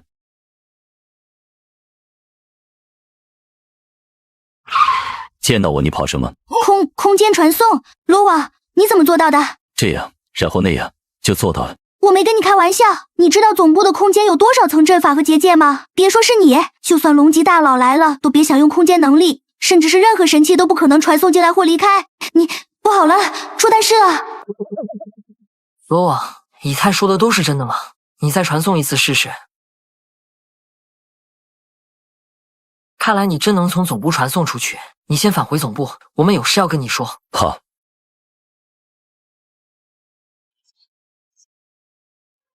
是福不是祸，是祸躲不过。什么福祸？你这小子真是一次又一次的给我惊喜，我都不知道说什么了。罗网空间泡泡的内部空间应该是不受外部空间影响，属于等级非常高的自成一体空间，所以它能够在其中自由穿梭。那我们是不是可以利用这个原理，开发更稳定的传送阵，也能避免类似当初狗头山的意外？就这么定了。罗网，稍后我们会将泡泡位置规划好。刚刚经过商议，我们一致决定重新定义你的身份。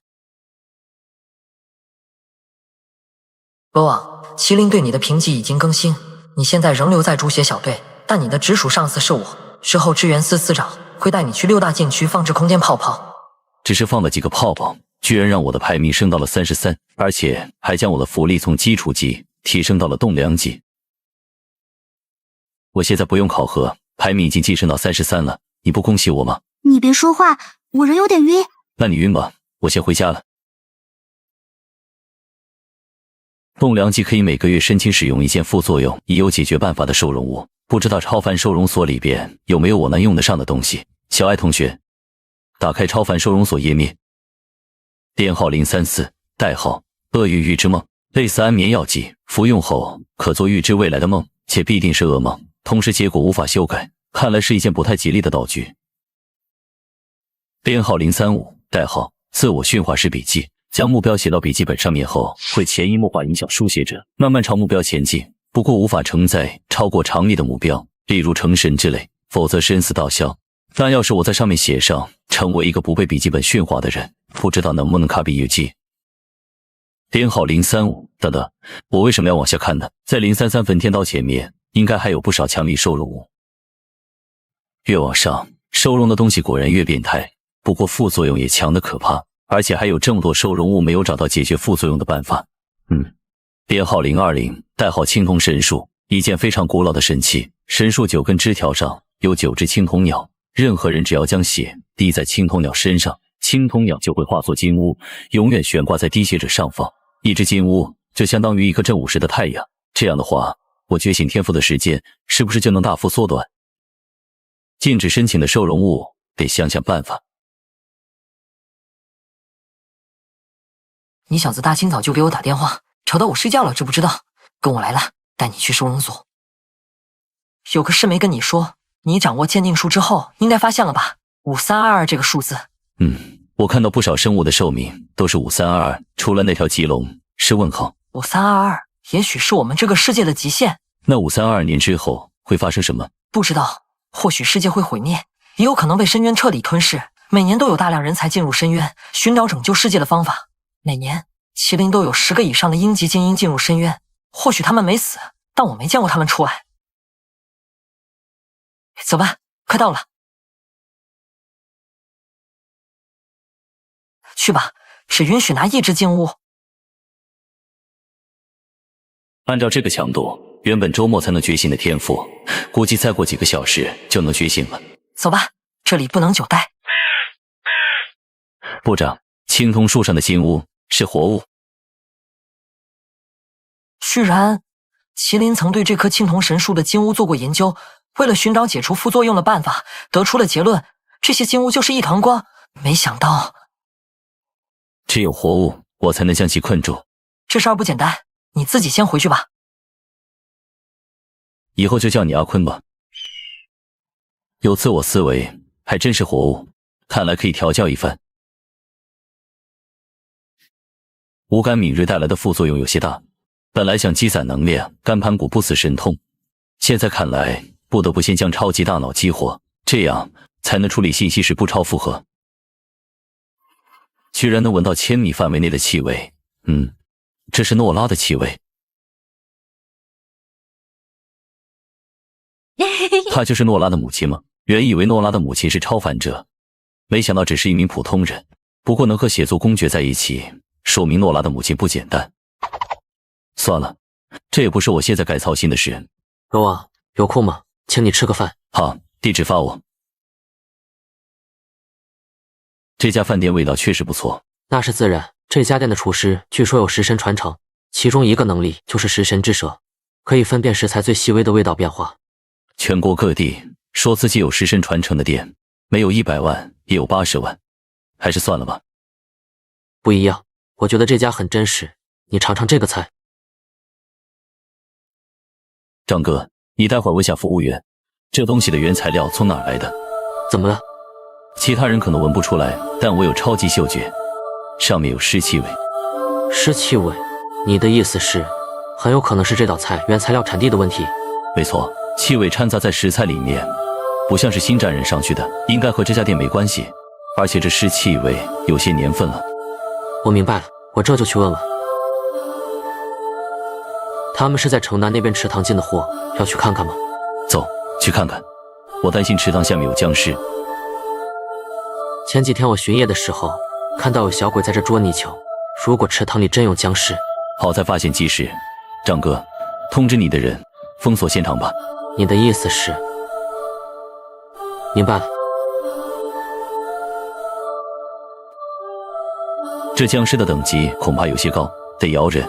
小艾同学，帮我联系肖部长。好的，正在接通肖部长。什么事？肖部长，我长话短说吧。今晚我吃饭的时候发现食材有尸气，追踪到食材产地这边，发现池塘下有一具400年以上的僵尸，大概率是虎脊僵尸王。这里气味太杂，影响我的判断，也有可能是龙脊。怎么办？先别轻举妄动。如果真是僵尸王，那他恐怕已经完成阴极转阳。一旦出事，整个银城都将陷入火海。我已经让战警部队封锁了这边。很好，你处理好之后立即传送到总部来，我们研究下怎么处理。好。张哥，方圆1000米戒严，让附近的居民也撤离。我得去总部一趟。罗瓦，你确定那只僵尸是虎脊？只强不弱，我甚至怀疑已经达到了龙脊。那就先搞清楚等级，毕竟虎脊和龙脊的差距很大。如果只是虎脊，那就开13重锁空大阵，再开人镇杀。如果是龙脊，恐怕得闹出不小的动静。我可以确定尸王等级，给我点时间。这气味越来越浓了，不管了，下去看看。这是刑天战士。怎么样？弄清楚没？是虎脊还是龙脊？有龙脊的气息，而且还有一个坏消息，那僵尸王是一位耗尽刑天之血的刑天战士。刑天战士本就是肉体极为强大的战士，现在成为僵尸王，其肉体强度会达到什么恐怖的级别？刑天战士全是英雄，我们即将面对的是一位英雄遗骸所化的怪物。既然僵尸是刑天战士，我们应该妥善解决。这位英雄绝对不希望自己的遗骸对任何人造成伤害。于部长说的对，绝不能让英雄的荣耀被玷污。我可以尝试将他传送到郊外，但无法保证100%成功。僵尸王虽然已经免疫日照伤害，但白天作战，僵尸王的实力至少下降1-2成。明天10点才是最佳动手时间。我去通知支援司，用最快的速度布置好法阵。万一罗网的传送失败，也可以最大限度保护好银城。而且今晚会有2位将军从深渊回来，明天可以调用。好，那明日我们一起为英雄送行。这次行动代号不负英烈，收归荣耀。罗网，这2位分别是高将军和徐将军，你先将2位将军传送到另一处战场。如果你成功把刑天僵尸传送到那边，2位将军会负责拖住他。2位将军，请进，我传送你们过去。这小子啥时候进的麒麟？居然有这种空间传送能力！管这么多干什么？咱不如先热身一下。可以，先将战场清理好。你还真相信那小子能把僵尸王传送过来？信息上可是说那僵尸王很有可能是龙脊。我是信于部长，他看人可从没走过眼。灌江口的传承，他排第2，没人敢排第1。也是，天下第一张道秦的弟子中，也就于部长最像张道秦，桃李满天下。那就动手吧。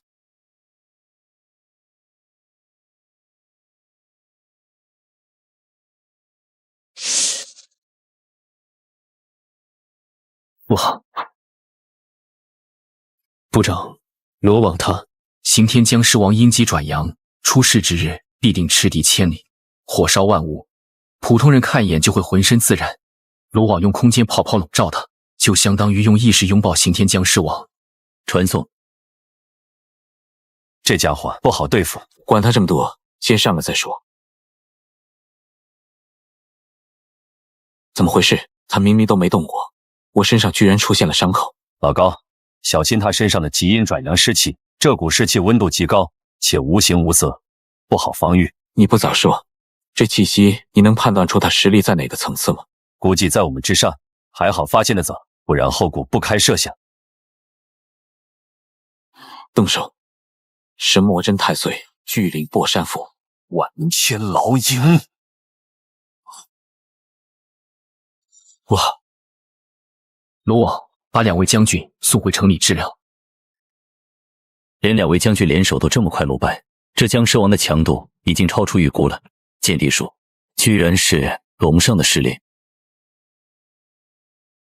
姓名周少阳，代号周少爷，种族刑天僵尸王，性别男，年龄23，寿命0，等级龙上，阵营华夏龙巢特殊战术部刑天战队，编号7623，能力刑天之体，死后身体防御力提升 100%， 力量提升 100%， 不灭尸亡，大幅度提升自身防御力，免疫同等级 50% 伤害，等级每低1级，免疫增加 10%， 不坏降身，通过湿气运养自身，大幅度提升防御力，受伤后可用湿气快速修复自身伤势。阴极转阳，湿气由阴转阳，月光和日光都可以源源不断被转化为湿气，同时免疫大部分阳属性伤害，且湿气自带高温，旱灾干气，可融合各种腐类武器，并且将硬度提升至其身体的2倍，附带高温剧毒，赤地千里，爆发体内所有的湿气，点燃周围所有可见之物。难怪高将军和徐将军不是一合之敌，这属性太逆天了。前辈，不能和他硬碰硬，尤其是武器。还好，我不用武器。动手。会仙一击，星更白金闪光。时间领域，看。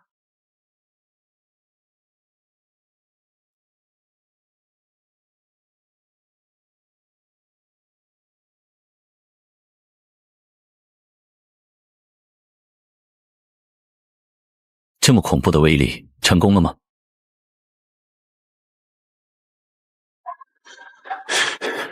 太快了，即便我拥有如此强的感官能力，和他的动作比起来实在太慢了。但他刚刚快碰到我的时候，好像出现了一丝卡顿。难道刑天僵尸王还拥有属于刑天战士的自我意识？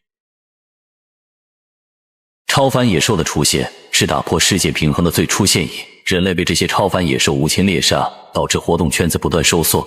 刑天战士便是在这个时候诞生的，他们成功抵御了超凡野兽的入侵，但也同时埋下了隐患。刑天战士平均寿命只有2年，死后还能继续战斗，直到体内的刑天之血耗尽，才会彻底死亡。每一位刑天战士都将守护人类安危当成心中最崇高的使命。周少阳，曾经守护银城的刑天战士，既然没有被僵尸意识完全侵蚀，那就让我来试试。刑天战士，我记得是风级，死后能达到蛇级，没想到变成僵尸王，居然能强到这种地步。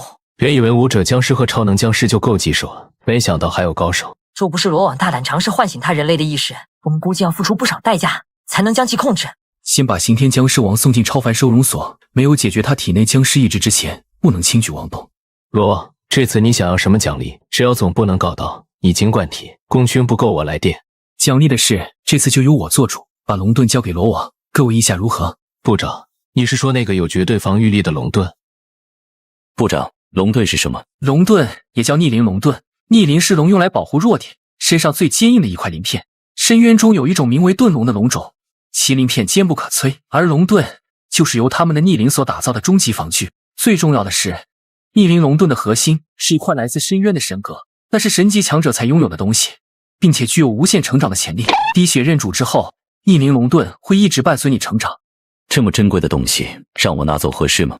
别有负担，现在你是我们麒麟最重要的人才之一，完全配得上龙盾，安心拿着，这是麒麟高层一致的决定。那总部原本打造出来时想交给谁？最初打造龙盾是计划献给那一位，可那位大人物得知后，认为消耗大量人力物力为他一个普通人提供这种级别的保护，是在浪费超凡资源。没想到龙盾的规格居然这么高。去吧，将血液滴在龙盾的核心上面。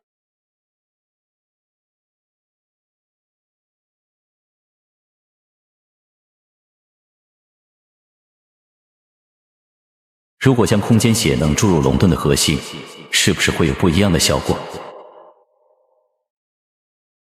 我的推断果然没错。空间能力，罗，这是怎么办到的？我把体内的能量注入到核心，结果龙盾就产生了空间跳跃的能力。很好，如果说原来的龙盾在移动速度方面还有破绽，那现在融合空间能力后，绝对称得上完美防御。你果然是他的最适人选。罗王，现在你拥有空间能力和抵御龙级以下攻击的能力，我要交给你一个任务。部长，你说。我希望你能在全国范围内进行一次巡查，将各个城市中类似刑天僵尸王这样的隐患尽可能找出来，早发现早处理。不过你也别太过着急，上学之余去做就行，没有时间限制。明白，部长。说到上学，我差点忘了你还是个学生，未来是打算念大学，还是直接来麒麟？有在考虑帝都超凡学府。很好，罗网，人生不是只有力量层面的强大，心灵层面的强大同样重要。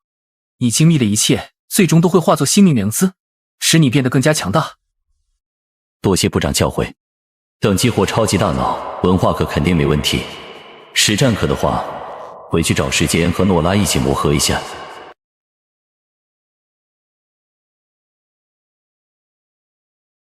龙盾核心吸收空间血能之后诞生的这股特殊能量，和空间血能还是有差别。只要用这种能量覆盖物体，就能自由操控物体穿梭空间，进行移动。这应该算是便捷版的空间跳跃术或者物品传送术。这种方式完全是临阵起手，有很大的发挥空间。现在唯一的缺陷便是我的反应需要跟上敌人的速度。早上好。早。你是不是有什么话想对我说？算是吧，我也打算考帝都超凡学府了。真的吗？那文化课我帮你制定学习计划。作为回报，我也可以指导你一些实战方面的东西。那待会儿我们就去王老师那申请实战课的名额。时间也差不多了，咱们去实战教室。中途加入，老师应该不会有意见吧？没事，不过王老师说了，会对我们有一个基础的测试。话说回来，我还不知道你现在是什么实力呢。待会儿测试你就能看到了。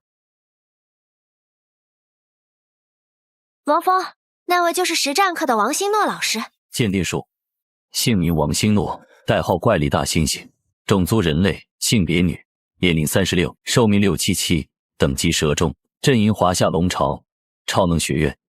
能力长山龙藏呼吸法，通过特定的呼吸频率，调动全身气血，强化自身，提升属性。大成时，筋骨如龙，气血奔腾，滔滔不绝。八极拳，威力刚猛霸道，一拳可定乾坤。8步赶战功，8步之内追上狂奔烈马，并敏捷跃身站立在奔驰的马背上。神龙大枪术，挥舞长枪如龙乱舞，枪头飘渺不定，神出鬼没。武道意志权益，我有明珠一颗，9倍缠绕贯锁，而今沉静光生，照破青山万朵。全赖武道意志枪术，问处痴心片片，打处不复来计。今有无心相依，且听一声龙吟。枪来，还真有这种等级不高，境界却奇高的人。王老师，诺拉同学，好久不见。这位就是罗峰同学吧？原则上是不能中途加入实战课程的，但听说你们想考帝都超凡学府。这样吧，我先对你们做个测试，如果通过的话，你们就来上课，怎么样？这是测力器，最高能承受100吨的冲击，你们试试看，能打出多少力道？我先来吧。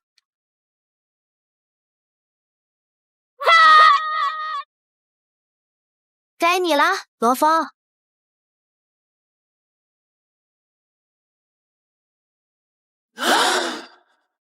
这家伙看着挺柔弱的，没想到力量强度这么高，难不成是血族的怪力小奶狗？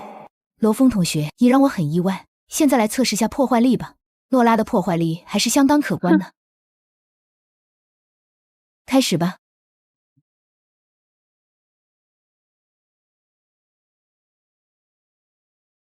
不错，诺拉同学，如果你能灵活运用好血焰，其实有很大的机会考上帝都超凡学府。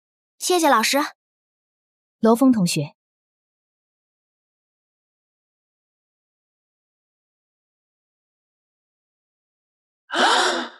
满分的攻击还真是头一次见。罗峰同学，你的惊喜还真是源源不断。接下来进入个人竞技实战环节吧。有时候破坏力强大不等于实战强大，诺拉就是个很好的例子。从入学以来，实战就没合格过。根据考试规则，个人竞技是抽签后以1对1的形式比赛，评分会根据学生在战斗过程中的具体表现来评判，并不代表赢了就能拿高分，输了就是低分。比如诺拉同学每次都能稳稳拿下20分，就是因为他投降很快，有时候这也是一种活下去的策略。周青梅和星，你们俩过来。跟诺拉同学还有罗峰同学打一场个人竞技赛。老师，既然是实战，那受伤这种情况怎么办？这个不用担心，咱们脚下是学校最贵的阵法，由国柱之一的张道勤打造，即便学生实战时受伤，离开阵法之后就能瞬间恢复，不用担心安全问题。用全力战斗，别再投降，不然我也不清楚你的具体实力。你不是有鉴定术吗？说是不是想看我出球？不是你说让我别用鉴定术看你吗？哼！果然女生的心，海底的针。姓名周青梅，代号女侠，种族人类，性别女，年龄17，寿命148，等级风象，阵营华夏龙超神剑门，能力九转剑经，每修炼一转，可领悟一种独属于自身的剑术，资质越高，领悟的剑术越强。御剑术以自身灵力驱使飞剑攻击目标，飞剑与灵力越强，威力越强，永无上限。这个实力在超能学院无疑是尖子生之一。那另外一个呢？姓名何心，代号陶哥，种族夸父血裔，性别女，年龄17，寿命580，等级封上，阵营华夏龙超，能力桃木之躯，身体可化为桃木材质，遇水则生，赶日之族，以超乎想象的速度奔跑，可追星拿月，赶日烛光。左黄右青，左手可化作黄蛇，具有解毒、治愈、解除异常状态的能力；右手可化作青蛇，可吞噬各种毒素，形成5种各不相同的剧毒。这个核心潜力不错，若日后我能成为队长，可以考虑邀请他加入我的队伍。诺拉同学，周青梅同学，准备开始吧。血刃，御剑术。自从异态虫危机后，诺拉应该有在认真思考该怎么战斗。不，诺拉同学，如果全靠装备的话，考试照样分数很低。这样做有意义吗？但以弱胜强能拿高分，而且胜者本身就有20分，1分就是1000万，比买飞要划算。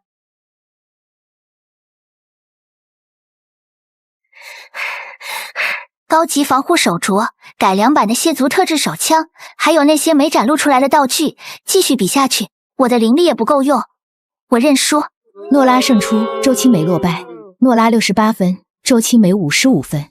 怎么样？我的实战还行吧？氪金大佬装备碾压的即视感。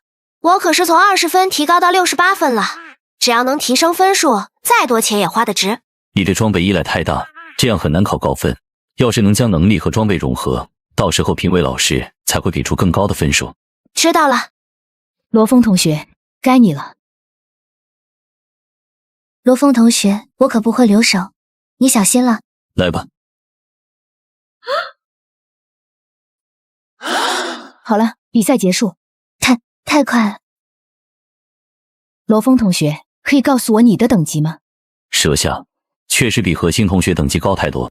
唉，明白了，那接下来由老师做你的对手吧。好，如果等级差距太大，我也不好拿高分。罗峰同学，你可能误会了，个人竞技说到底比的还是实力，你需要做的就是展示自身的强大，强大就是唯一的正确答案。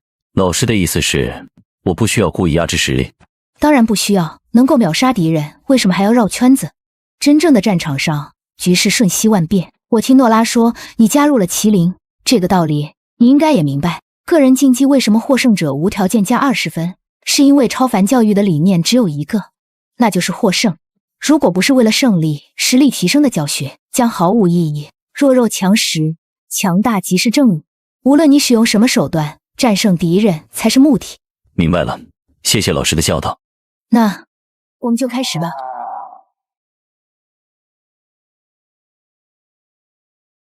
连老师都需要火力全开，看来罗峰又变强了。罗峰同学的实力已经和我们不在一个层次了。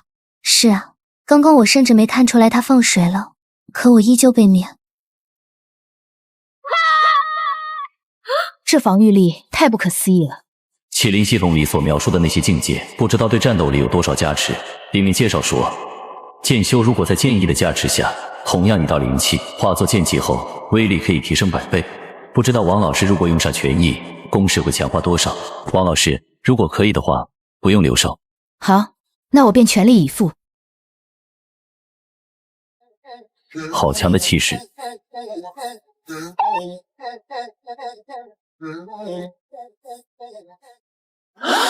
原来王老师这么强吗？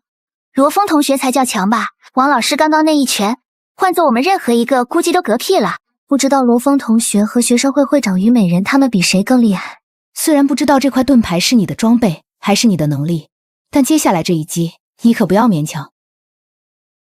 问处赤心片片，答处不复来击。今有物心相印，且听一声龙吟。枪来！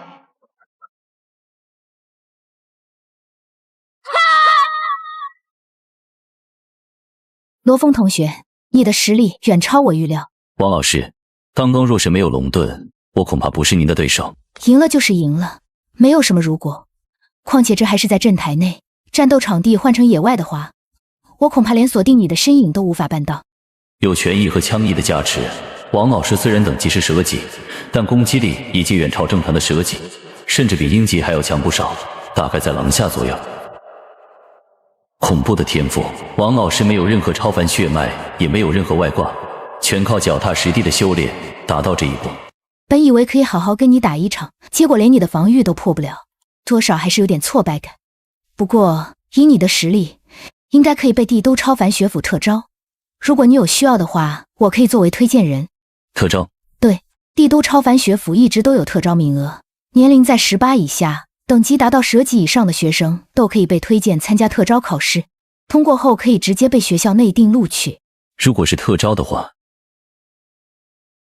王老师，如果被内定录取的话，还可以继续参加正常的考试吗？当然可以，这两者并不冲突。那特招的事就拜托王老师了。没问题。对了，王老师，武道意志到底是什么？要我说的话，应该算是一种执念，一种思想。它没有一个标准固定的描述，就像天空的太阳，有人觉得它是一个火球，有的人却认为它是希望，是蓬勃的生命。怎么，你打算修武道？我只是单纯的好奇。好了，你记得明天过来填申请表格。特招考试你有把握吗？应该问题不大。王老师不是说了吗？特招考试无非就是测试学生的实力，硬实力达标，其他都不重要。现在虎级以下的敌人都很难伤到我，即便是虎级，我或许也有一战之力，应该不会有问题。这个世界远比我知道的要奇幻玄妙，介入帝都超凡学府，大概会让我更清晰地了解这个世界吧。听说帝都超凡学府可以学习各种超凡职业的技术，你想好报考什么职业了吗？这个我了解过，目前我对方式和炼金术士比较感兴趣。现在我已经掌握了3颗技能树，无论是盘古技能树还是完美生物技能树，潜力都深不见底。即便是吸血鬼的技能树与另外2种天赋能力融合之后，也同样潜力无穷。血能便是最好的例子。你呢？你有什么想选的吗？暂时还没有。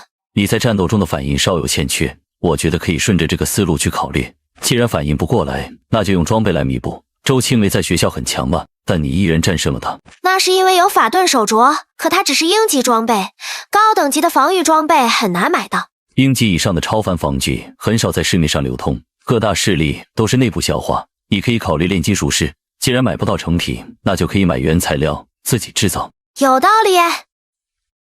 你们2个在干什么？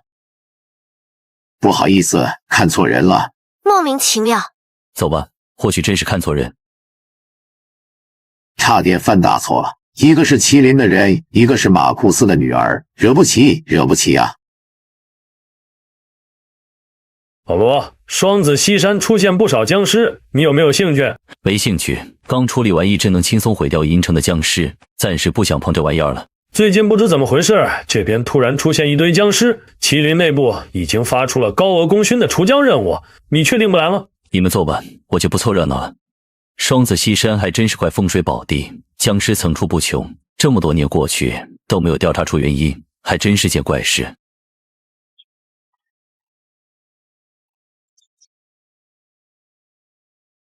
现在大脑无比清爽，而且能明显感觉到信息处理快了很多倍，这就是超级大脑的计算能力吗？这些人有些奇怪。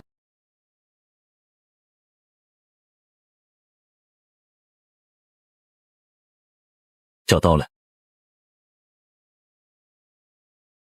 那容器里面是完美生物，这东西究竟是哪儿来的？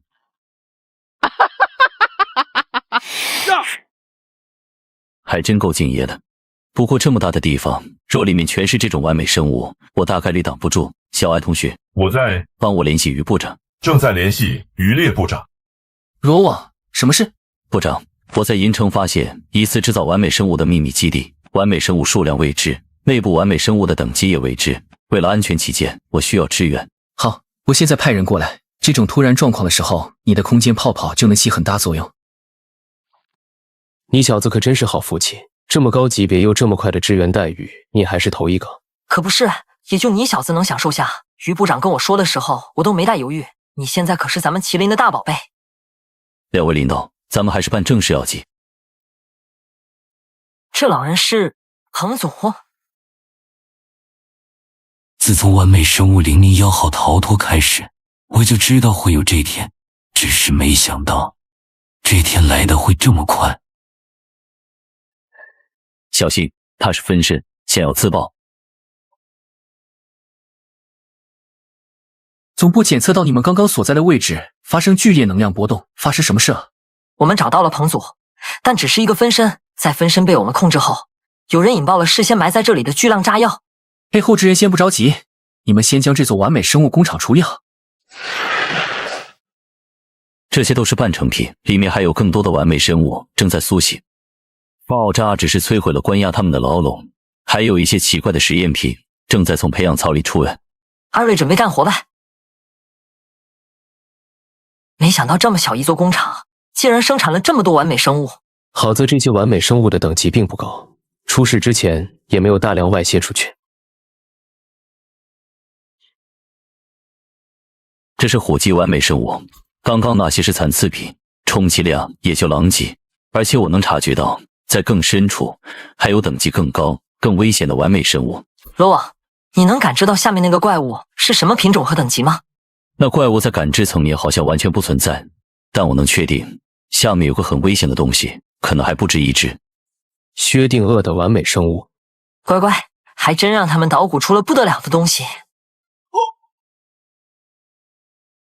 鉴定说，姓名神兽聚合体，代号完美生物006，种族无，性别无，年龄3，寿命0，等级龙下，阵营中立邪恶，能力存在阻断，除非正面出现在敌人面前，否则敌人无法察觉到其自身的具体存在。超级大脑，超级视力，超级嗅觉，超级心脏，超级骨骼，超级一切。龙之力量，还有巨龙的血脉，力量得到大幅度提升。存在阻断，我好像在什么地方听说过。存在阻断是白泽的能力，不过白泽不是最难捕捉的吗？我看过资料，只要传承了白泽血脉的物种，同样有机会激活白泽的能力，所以并非需要白泽的真身作为实验品。将不同的神兽能力通过异态虫的特殊性质缝合起来，还真是有够歪门邪道的。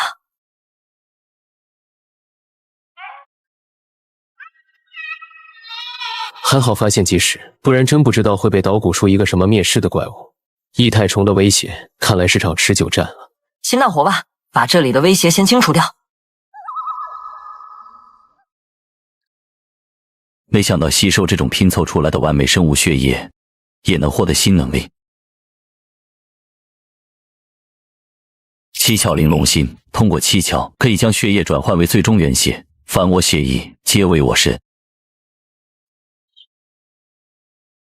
没想到最终血源还有这种效果，竟然隔空流入到这块组织细胞这来了。不过也不亏当初周泰将它当成战利品，融合在他自己身上，成为了这条手臂的一部分。不然我也不知道古协会这个境外势力。早儿，你的这条手臂可是我的战利品，你可千万别弄丢。我的力量很快就完全觉醒了，是时候去找罗峰小哥哥玩一玩了。血族真祖爱德华得到深渊10倍。我通过阿提亚的血液了解到爱德华在获取晋升星级的方法。华夏官方决定拒绝和欧陆十字教会合作，全心投入国土洞天计划。于部长，罗网，刚刚经过商讨，上面已经做出了决定，拒绝了欧陆那边十字教会提出的合作协议，打算全力投入洞天计划的实施中。这样挺好，只要计划成功，整个华夏的安全就不用担心了。你现在前往李老那边，计划提前了，一旦试炼通过，立马开始阵法布置。收到。不愧是3大国柱之一，随手布置的结界居然有这么复杂的空间演变方式。现在不是惊叹的时候，这是李老设下的门槛，我们得尽早破解才行。我就不信了，我的计算应该没错才对。可恶！你们也是参与国土洞天计划的人吧？怎么都聚在这里不进去呢？他就这样走过去了。看来他对空间变化有非常高的敏感度，而且能在短时间内计算出所有变化规律。这么变态？要不一起合作？这空间坐标难道很难计算吗？我连超频状态都不用开，半分钟就算出来了，明明很简单的。算了，搞不懂他们。心为道气，灵为神机，形神合一，道天地之机，炼阴阳之精，演乾坤之变。纳须弥于芥子，藏日月于湖中，揽星河于方寸，观古今于须臾。李老的每一个字都充满宁静的韵律，竟然让我有一种心处旷野的感觉。大而无外，小而无内，不出不在，不失不坏，合虚空而无欠无余，混万象而成团成块。只是稍稍感悟下李老的这番文字，体内的变异血能居然沸腾起来了。胡天之术，这可是一门足以媲美秀丽乾坤的洞天大神通，没想到这小家伙悟性这么强。内大外小之术，内小外大之术。根据李老的教导，胡天之术是由8个神通和9个法术组成的大神通，任何人只要掌握这8个神通和9个法术，就可以创造洞天，甚至盗取其他世界的空间之力，培养自己的小世界。我现在所处的空间其实就是李老的洞天世界。我刚刚所制造出来的2个不同的术法泡泡，其实是以变异血能为道基制造出的超微小洞天世界。多谢李老传导。这是你自己的机缘造化，不必多礼。胡天之术的修炼方法，几百年来我教过不下10个国家派来的青年才俊，却只有你一人学会。不过老夫还是要给你一个忠告，千万不要盗取超过自身所能承受的天机，否则空反之力会使你万劫不复。晚辈自当谨记于心。同龄人之间的差距怎么能大成这样呢？恭喜3位通过考核。现在我们说正事。据现有信息所知，谢族真祖爱德华已经和异教组织古贤会联手，世界已经走上了消亡之道。所以我为计划做了一些改动，你们3个将负责最重要的部分，压力可能会很大，你们有信心吗？李老，需要我们做什么？您尽管说。盒子里面的青色玉牌是坐标定位，千万别弄丢了，把它们放进手环里边，你们的空间感知能力会检测到一个具体的空间坐标，然后你们再把这些石碑放在那些坐标上面。李老，任务就这么简单？不，完成这些步骤后，你们再把红色玉牌放入手环，它会感知到洞天计划所有的符使，同时全国人民的信念都会通过这块红色玉牌传递到你们身上。你们需要将这股信念注入到每一块符使里。当然，这些信念之力非常杂乱，你们除了需要抵御空间乱流的影响之外，还需要承受这股杂乱的力量。记住，一旦无法承受，立即取下玉牌，别逞强，否则会爆体身亡。国土洞天计划正式启动，李老最终选定了我和朱无渊、玄冥3人，而详细了解阵法布置后，我心里产生了一丝不安。李老当时严肃的表情，不像是在说客气话。这个任务的危险程度极高，结合洞天神通释放的泡泡，或许能保我安然无恙。可他们……罢了，不想了，该去执行任务了。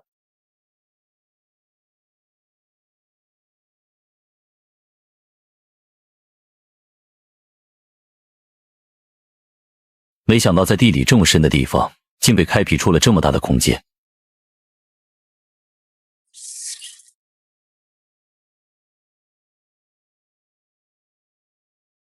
难怪需要空间能力者才能执行任务，否则光是进入阵眼的场所就麻烦的要死。寻常人想要进入这里，光是石门的验证就得花上1周的时间，而且石门由超凡材料打造，就算龙级强者想要进来，也得2-3天才能打开。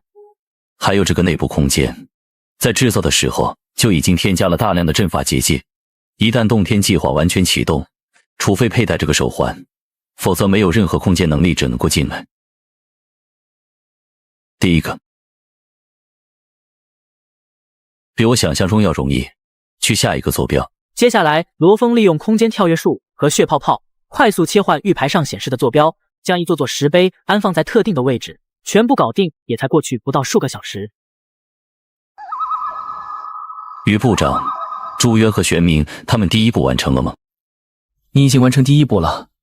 我想过你会很快，但没想到这么快。再等等吧，他们才放好第二个。收到。趁这段时间，可以好好研究下盗取空间之力的洞天神通。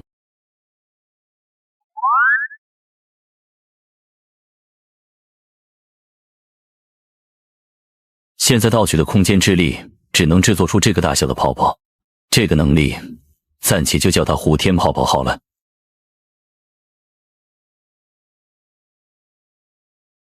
里面的空间和储物戒指的原理有些相似，而且这个大小的术法还能施加在敌人身上。一些善于闪避体积小的敌人可以在这个术法下变成大型的移动火把。李老所说的道基是洞天神通的基础，而我的道基来自变异血能。理论上我体内的血能持续增长，制造出来的虎天泡泡就能无限扩大。只是不知道李老的道基是什么。接下来，罗峰开始参悟李章宗在洞天世界所传给他的道。不出不在之术，能让我更清晰地知晓洞天世界发生的一切。不失不坏之术，能无视时间流逝。只要物体还在虎天泡泡里，就可以始终维持最初的状态。离合虚空之术，修补洞天世界的术法。无欠无余之术，是同混合万象之术一起使用的术法，可以让洞天内的物质跳过转化过程，达到最终的状态。混合万象之术单独使用还能起到融合的效果。也就是说，只要有足够多的术法和变异血能作为支撑，理论上我能成为洞天世界的绝对主宰。真是可怕的神通。罗网、朱渊和玄冥第一阶段已经布置完毕，可以开始下一步计划了。收到。承载着华夏万民的信念之力，李老说过，当察觉自身无法承载这份能量的时候，要及时取出这块玉牌，否则会爆体而亡。也就是说，这股能量可能比我以往吸收的任何能量都要猛烈。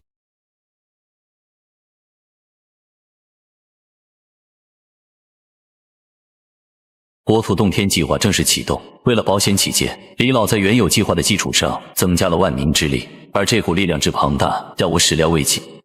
保佑国家风调雨顺，保佑大家平平安安。希望妈妈可以回来，希望爸爸的病快点好起来。愿华夏龙武昌盛，愿华夏长存不朽。这就是万民的信念之力吗？将红色玉牌放入手环之后，我就能感知到这些线条，而这些线条的终点应该就是那些当作道基的石碑。如此一来，洞天计划成微小世界，任何不属于这个小世界的生物都难以锁定小世界的位置，即便找到后强闯，也会遭到万民之念的攻击。该把这些力量输送到石碑里面去了。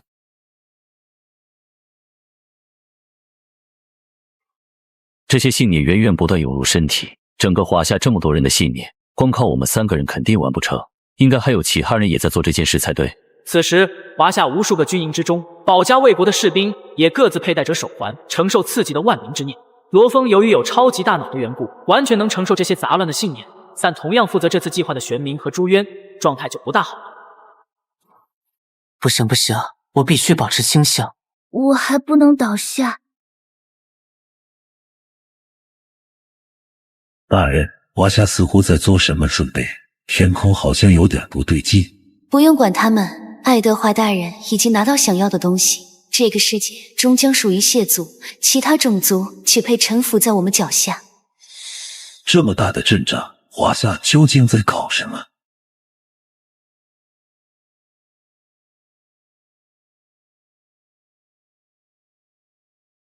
自从输送那些万民之念后，这颗心脏就变得有些奇怪了。难道是这些正面的情绪将这颗沾染邪恶的心脏洗刷了一遍？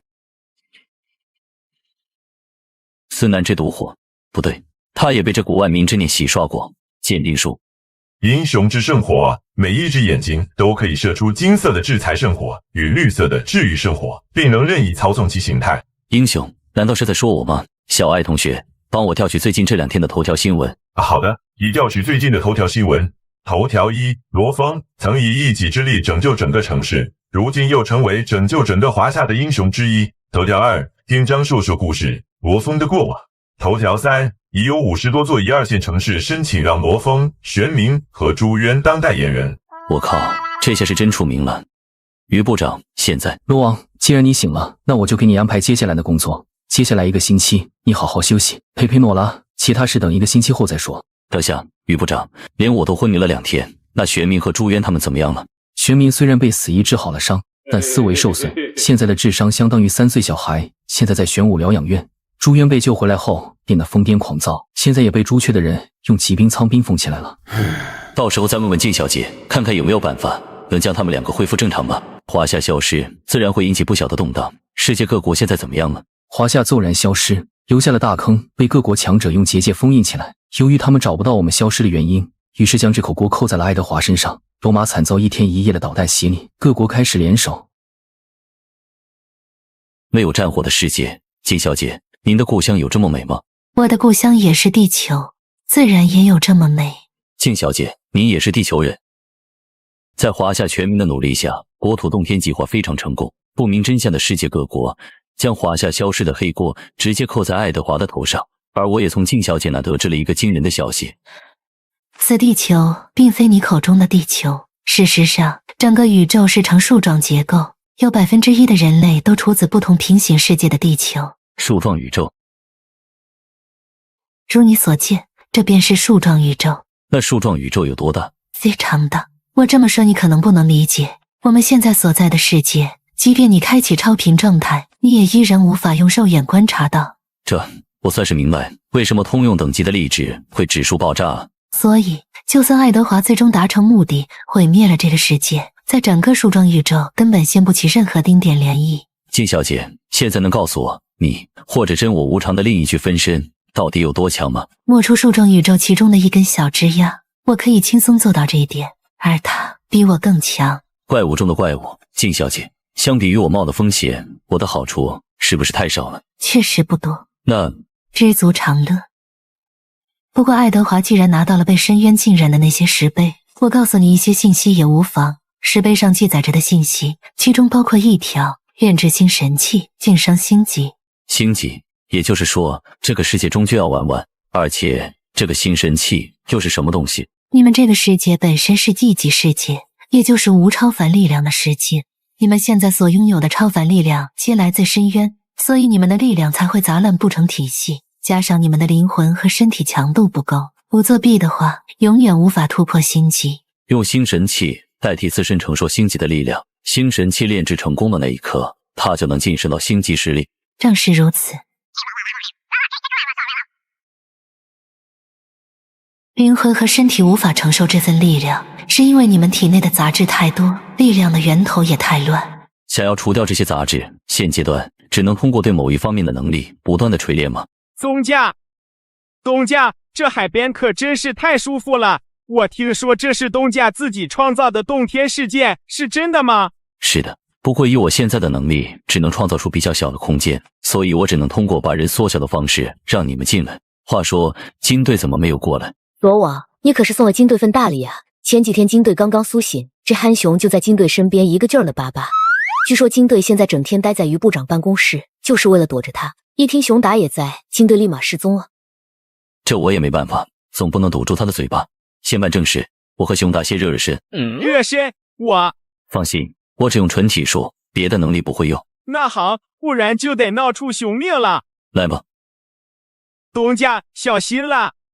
火箭冲击，乌鸦坐飞机，爱的魔力转圈圈。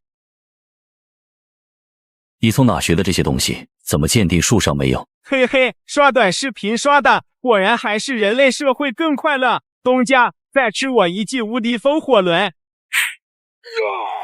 东家，我还是投降吧，单纯的体术，我不是你的对手。那你就用法术，我还是单纯的用体术。金小姐，看看我体内的杂质有没有变少？你自己看。杂质居然没有丝毫减少，刚刚的切磋训练没有作用吗？金小姐，这种可以看到杂质的能力，我能够掌握吗？我的方法你掌握不了，但我有一个传承，可以让你拥有这种能力。不过这种传承可能会让你日后招惹杀身之祸。洞天成功后，我也从金小姐那得知了不少关于世界的秘密。为了突破实力的桎梏，我决定磨练自己的能力，清除体内杂质。但静小姐却突然告知我，有可能会遭来杀身之祸。没想到传承还能引来杀身之祸。静小姐，要不你先说说看，我听完之后再决定学不学。数种宇宙有不少上古流传的修炼方式，可惜大多已经残缺不全，只有少部分传承成功保留下来，其中就有五绝传承。那是什么？五绝即是眼先生、手先生、足先生、药先生和怪先生。恰好我机缘巧合之下得到了眼先生的传承。眼先生是能看破任何迷障的眼睛吗？差不多，是一门专门修炼眼睛的传承，需要搜集各类眼睛作为阶梯，最终修出全知之眼，成为无所不知的存在。这传承真可以让人无所不知？理论上可以，但要实现很难，集齐一切生物种类的眼球，即便是我也办不到。我明白了，金小姐，所谓杀身之祸，应该是来自其他修炼眼先生传承的人吗？不错，无论哪方世界，和爱德华一样想走捷径的人不在少数。只要杀了你，你搜集的眼睛自然就成他们的。这个传承我要了，避免其他传承者的狙击。只要我不搜集眼睛就没问题，总不能各种眼睛自己跑上门来。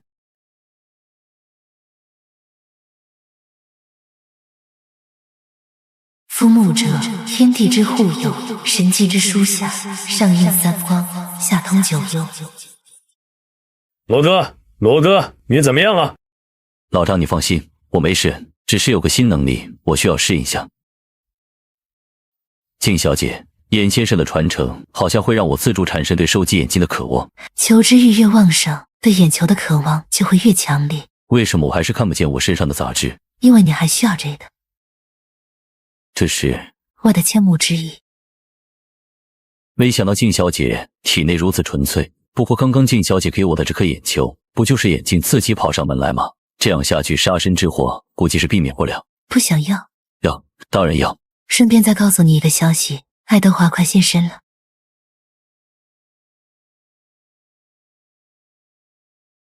这就是所谓自由国度的气息吗？爱德华，你选择了错误的道路，现在你必须面对后果。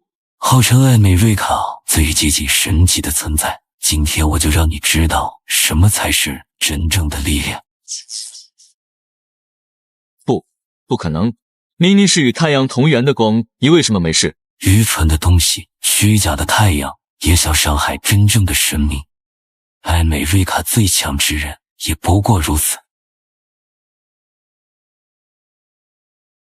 罗哥，爱德华现身了！现在艾美瑞卡半数国土已经沦陷，艾美瑞卡最接近神级的至高侠已经被杀。现在华夏高层已经召开紧急会议。华夏不是已经使用洞天术将国土完全隐藏起来了吗？爱德华应该找不到我们吧？没有什么东西是绝对的。爱德华苏醒之前，我们甚至不知道龙级之上是什么，所以我们必须尽快变强，在爱德华找到介入华夏洞天的方法之前，变得比他更加强大。在静小姐的帮助下，我获得了眼先生的传承，而黑天血液幕后的正主爱德华也终于在世人面前现身。仅仅不到1个小时，艾美瑞卡的龙级强者已死伤大半。该死，这爱德华太强了，这就是神级的实力吧？华夏有句古话，留得青山在，不愁没柴烧。我们需要暂时避开他的锋芒，等日后晋升神级再找他算账。晋升神级，恐怕你没有这个能力，也没有这个机会了。你现在有2个选择：一，臣服于我，成为我的眷属，我保你荣华富贵；二，和他一样，成为一具愚蠢的尸体。我臣服，别杀我。识时务者为俊杰，你很不错。我宣布，即日起，艾美瑞卡由我爱德华接管，所有人都必须成为我的眷属。若有敢反抗之人，格杀勿论。根据洞天外部信息人员传来的消息，爱德华现身仅几天时间，全球已经有半数国家沦陷。我们华夏虽然借助李老的阵法避免了这场灾难，但这样下去不是办法。没错，现在洞天内看似一片祥和，其实并不安全。爱德华绝对不会罢休。如今就看是爱德华先找到进入我们洞天的方法，还是我们这边有人实力能突破和爱德华抗衡。说实话，我们之中有人实力达到能和爱德华抗衡的希望极其渺。进入超凡纪元以来，整个世界都没有出现过龙级以上的强者，爱德华是第一个。话别说太早，或许我们麒麟会出现第二个。你是说罗网？尽管华夏全部进入洞天世界，但留在世界各地的情报人员依然能将实时的信息传送回来。而罗峰在静小姐的指导下，体内的杂质正在缓慢减少。怎么回事？那颗大蛇之心居然在吞噬超凡生物之心，而且还在不断吸收周围的信念之力。这是华夏10数亿人在感谢你的付出。可这股力量太多了，我感觉心脏快要……这是英雄之药，静小姐，这是什么情况？为什么我在触碰它的瞬间，就自然而然知晓了它的名字？抱歉，我不知道发生了什么事。这药是从何而来？刚刚掉下来的，静小姐没看见。我无法触碰它，这可能是某种极其特殊的规则造物。这还是第一次遇到超过静小姐理解范围的事物。既然是钥匙，那打开属于这把钥匙的那扇门之后，会有什么东西出现？这扇门也在我的能力范围之外，你必须自己做出决定，是否进去。既然出现了，那就进去看看。这扇门有一层特殊规则的限制，我无法和你一起进去，你自己小心点。这里居然是类似监狱的地方，编号001，犯人姓名多魔，万魔门门主，摧毁无数世界生灵，罪大恶极，永久囚禁。这座神秘的监狱一共关押着7位远古至强者。虽然罗峰拥有这座监狱的钥匙，理论上成为了狱主，能使用他们的力量，但这份力量却无法带离这座监狱。想要变强，看来只能集中这7位至强之人的智慧，重新推演一条完美的变强之路了。爱德华开始炼制新神器后，彻底不装了，向全世界的超凡势力发动战争。华夏洞天并非100%安全，我迫切的需要大幅提升实力，而突然出现的英雄之药为我打开了远古力量的传承。这里的7个至强之人，从恶人精到禁忌巫术，这些确实能让我快速变强，可付出的代价也很大，献出灵魂，成为一具行尸走肉，亦或是成为杀戮的机器。唯独这个龙血换种法，表面上和爱德华变强的方式很相似，但实际上是通过转化自身血脉达到变强的目的。我明白了，或许这个方法行得通。血魔流，无限次释法，以我之血塑我真身。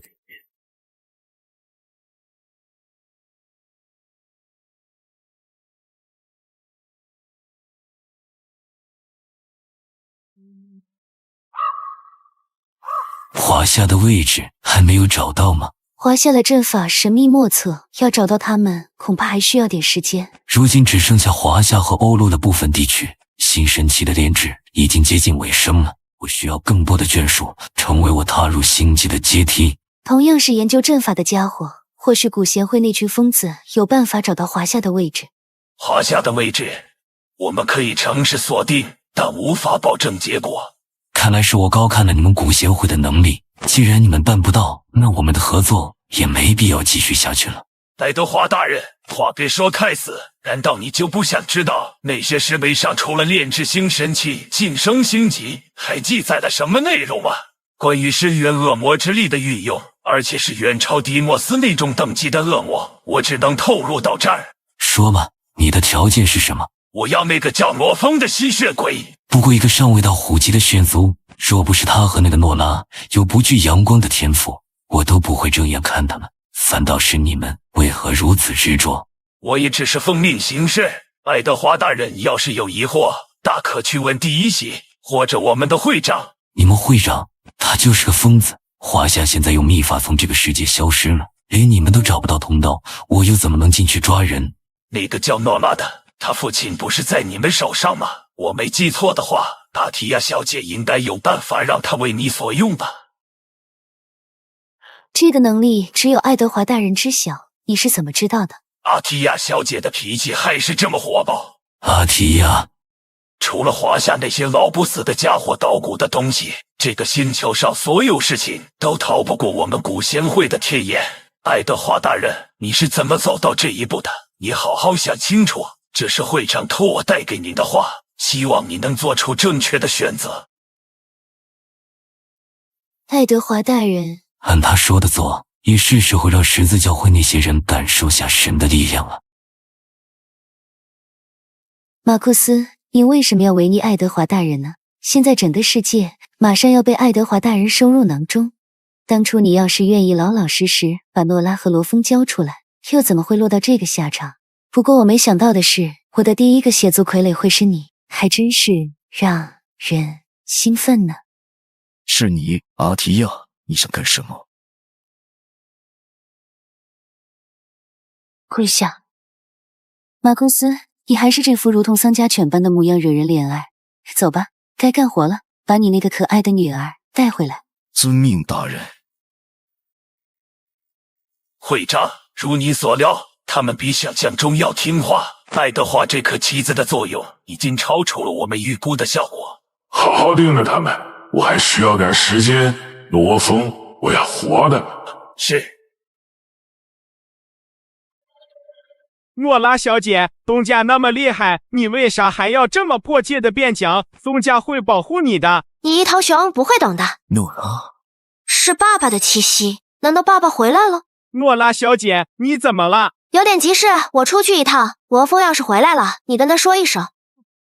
东家都把自己关在洞天小世界好几天了，也不知道什么时候才能出来。诺拉，爸，你这么久没有消息，我还以为罗马那边发生了什么事，你也知道。爸爸也是身不由己，现在不是回来了吗？这次回来是不是不会走了？我跟你说，华夏现在利用洞天之术隐藏国土，只要不被发现进入洞天世界的入口，华夏很安全的。所以那位大人心情很不好，谁也不能阻挡爱德华大人登神的脚步。才几天的时间，全身的血液就已经改造完毕，实力等级也晋升到了龙级，击败爱德华还是有希望的。为什么感知不到金小姐的存在了？算了，先回去看看诺拉。实验进展一切顺利。东家，你终于回来了。怎么就你一个人？诺拉呢？诺拉小姐说有事出去一趟，可这一趟出去就是一整天了，到现在还没回来。怎么有种不好的预感？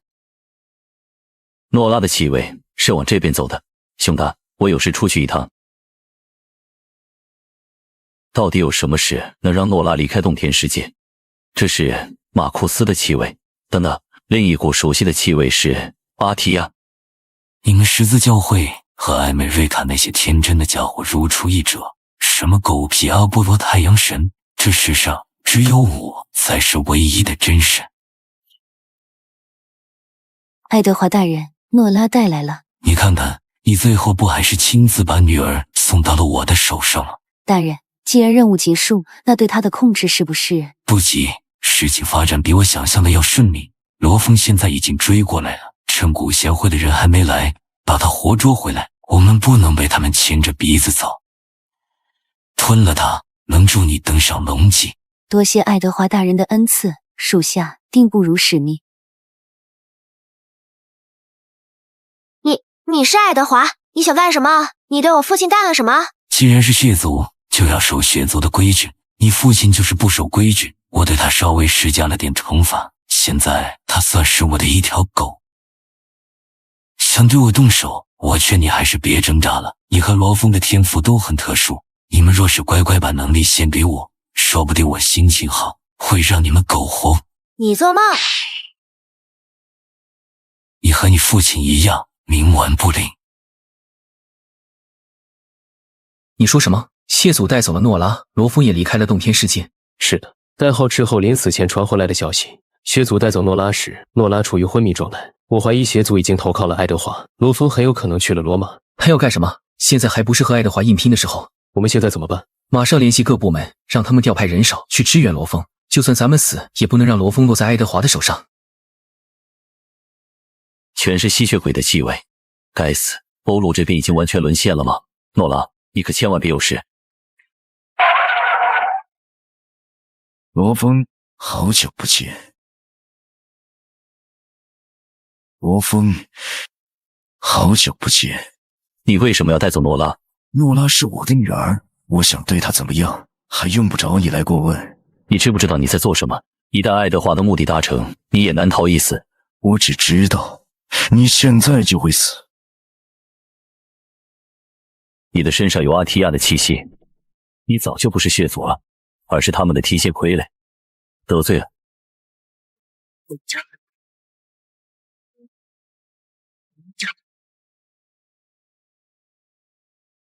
不错不错，虽然马库斯的实力不如巅峰时期，但是你居然一招就搞定了他。姐姐我呀，是越来越喜欢你了。你们究竟对血族做了什么？火气别这么大嘛，太伤姐姐的心了。看样子还是得换种方式让你回答问题。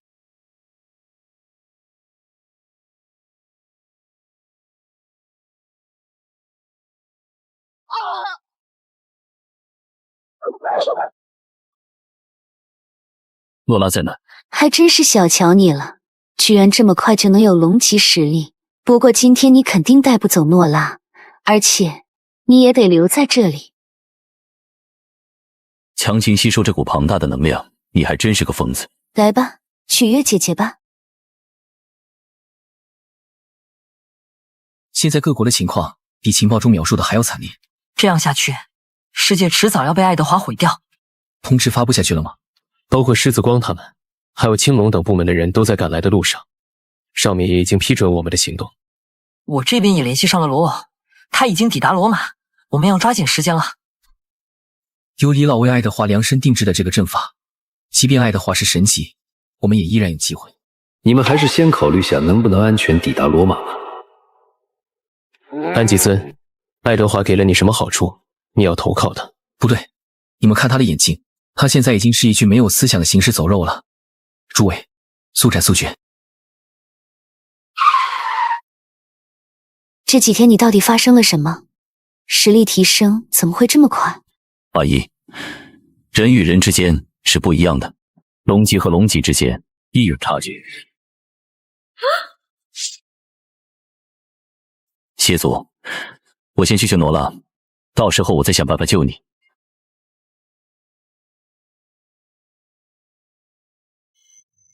该死，诺拉的气息很微弱。爱德华这老邓究竟对诺拉做了什么？罗峰，我们终于见面了，不如我们坐下来谈谈。和你这种人没什么好谈的。龙级，你的成长实在出乎我的意料，难怪各大势力都会盯上你，提升实力的速度，就连我都自愧不如。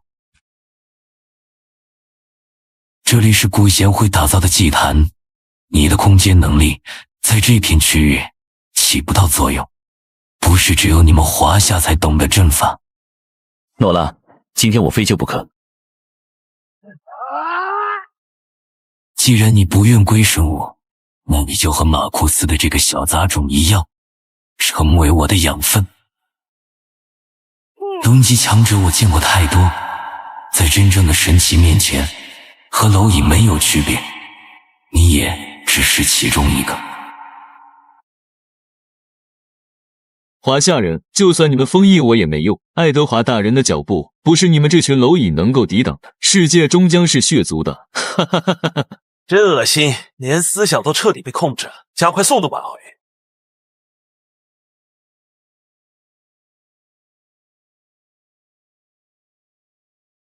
老唐，你总算干了件让我满意的事。要不是你们青龙支援速度快，想拿下十字教会这些人，恐怕得花点时间。老约，别在这指点江山了，时间紧迫，得赶紧动身，千万不能让罗网落入爱德华之手。你们对爱德华的情报掌握有多少？不多，除了麒麟系统信息库中的那些，还有一条。据罗网所说，爱德华的身体不足以承载神级之上的庞大能量，他需要炼制所谓的星神器来成就星级。星神器？那是什么？不清楚啊，应该是一种可以储存力量的容器或者武器。等救出罗网就知道了，他知晓的信息要比我们多。说实话，即便我们这么多龙级战力，也不一定是爱德华的对手。除了罗网这个意外，歼灭爱德华的计划提前，应该还有其他原因吧？不错，李老和他的团队研发出了新的阵法——赤阳烈火阵，专门针对吸血鬼。你们把青铜神树带出来了，如果我没记错的话，有一只金乌在罗网那吧？所以罗网绝对不能有事。我劝你不用再挣扎了，在你成为血族的那一刻，就注定了今天的结局。几百年前我便开始布局，不过你和马库斯的女儿倒是一个意外惊喜。结局怎么样？现在下定论为时过早吧？我知道你在等什么。即便麒麟的人来了又能怎样？区区一群龙级的蝼蚁也妄图同我争辉，可笑。还以为你能给我带来不一样的体验，没想到这么无趣。血分身这种小把戏还是收一收吧。左峰，你好好看看什么才是真正的力量。左峰，你好好看看什么才是真正的力量。这就是龙级和神级的差距，该死！难道今天要交代在这吗？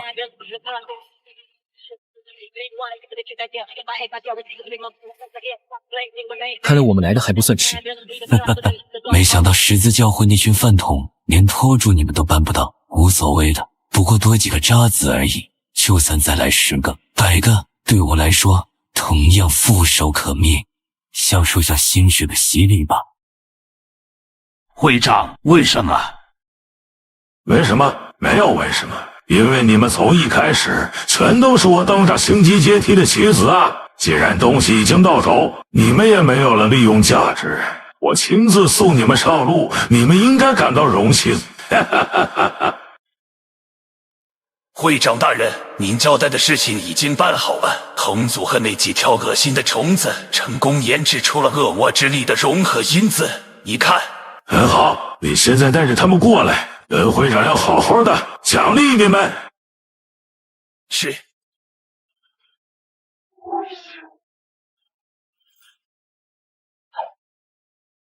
会长大人，其他人呢？怎么一个都没看见？别急，我带你去见他。会长，他们怎么全都成了尸体？你比他们幸运多了，因为你是最后一个。轮到你们了。伟大的主人，我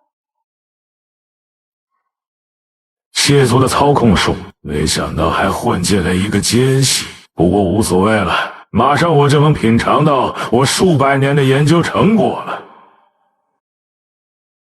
爱德华的实力比我预料的要更强，而且他还在源源不断吸收世界各地血族的力量。再这样下去，我们全都要交代在这。于部长，他的目标是我，待会我想办法吸引爱德华的注意，你们找机会救诺拉，然后我会打开泡泡通道，你们先离开这里。你忘了这个吗？借用金乌之力，说不定能压制住爱德华。罗网，把你那只金乌放出来，用阵法。是阳烈火阵起，有意思，我倒要看看你们能做到什么程度。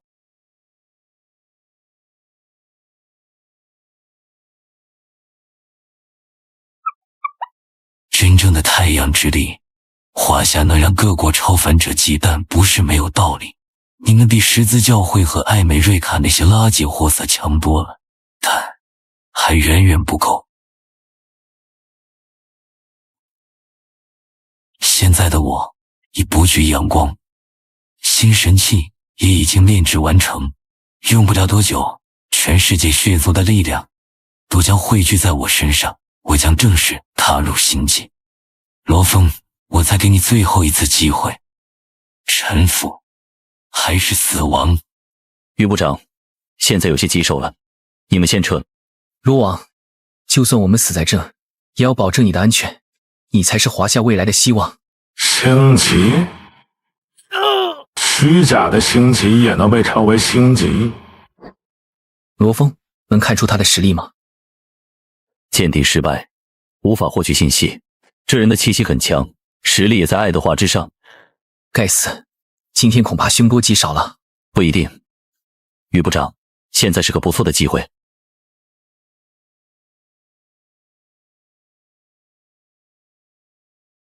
先撤退。撤？你们想撤到哪里去？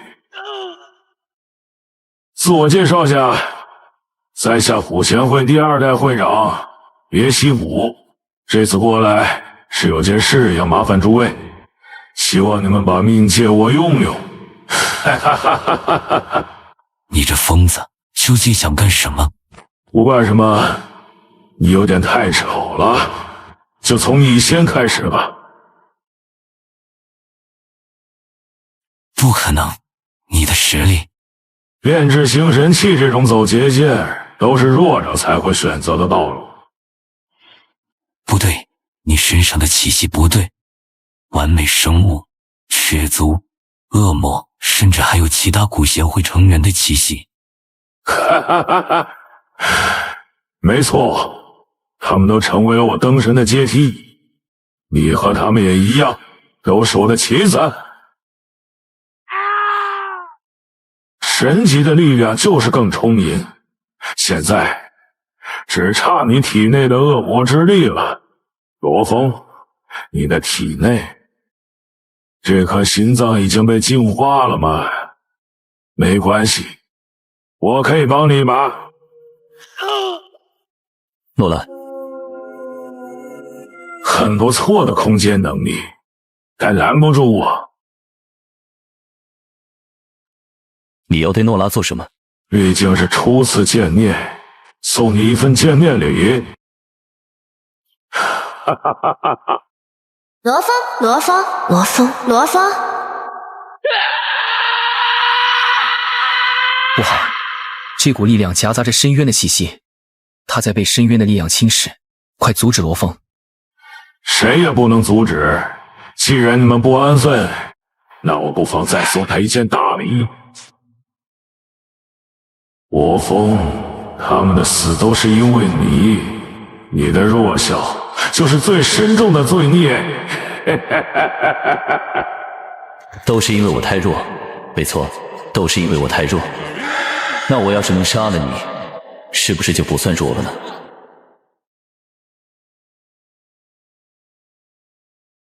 没错，就是这股恶魔之力。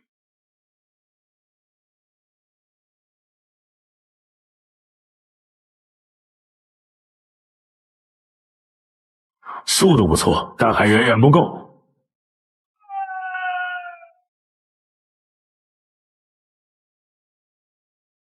意识还很清醒，这股力量也不够纯净，看来我还得再帮帮你。放开他！你们吸血鬼生命力强，只要心脏没有被毁，就还有恢复的可能，所以……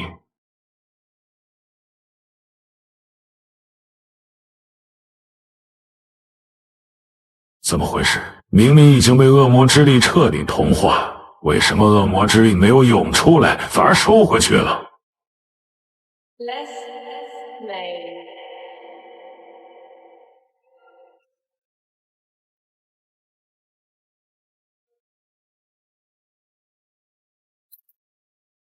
你该死！你彻底融合了体内的恶魔之力。不可能，没有献祭容器，我们的身体根本承载不了恶魔的力量。不对，无法再生，这就是纯粹的恶魔之力。心脏献祭生命换来的力量，你这个疯子！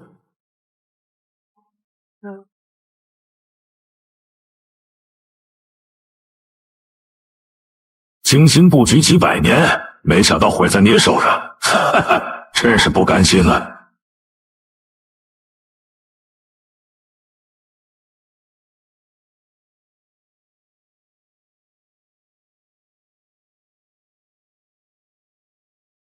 诺拉，对不起。真是可惜，实验只差一点就能成功了。被恶魔之力彻底同化，强行逆转将失去所有力量，看来有点麻烦了。失败了。事情发展偏离了预想的轨迹，实验体受到情绪影响太大，被彻底污染。这就是低级世界的弊端，太容易被一些无关紧要因素所影响。不借助外力出现星级强者，才能让一级世界进化到二级世界。实验比想象中要难，我们已经在这方宇宙停留了这么多年，还没有一个成功的世界。别想那么多，既然失败了，那就任由这个世界自生自灭吧，赶紧寻找下一个实验体。这次实验是最接近成功的一次，或许可以将时空倒流，并重塑这个世界的背景，再试试。也算是我对你的补偿吧。罗哥，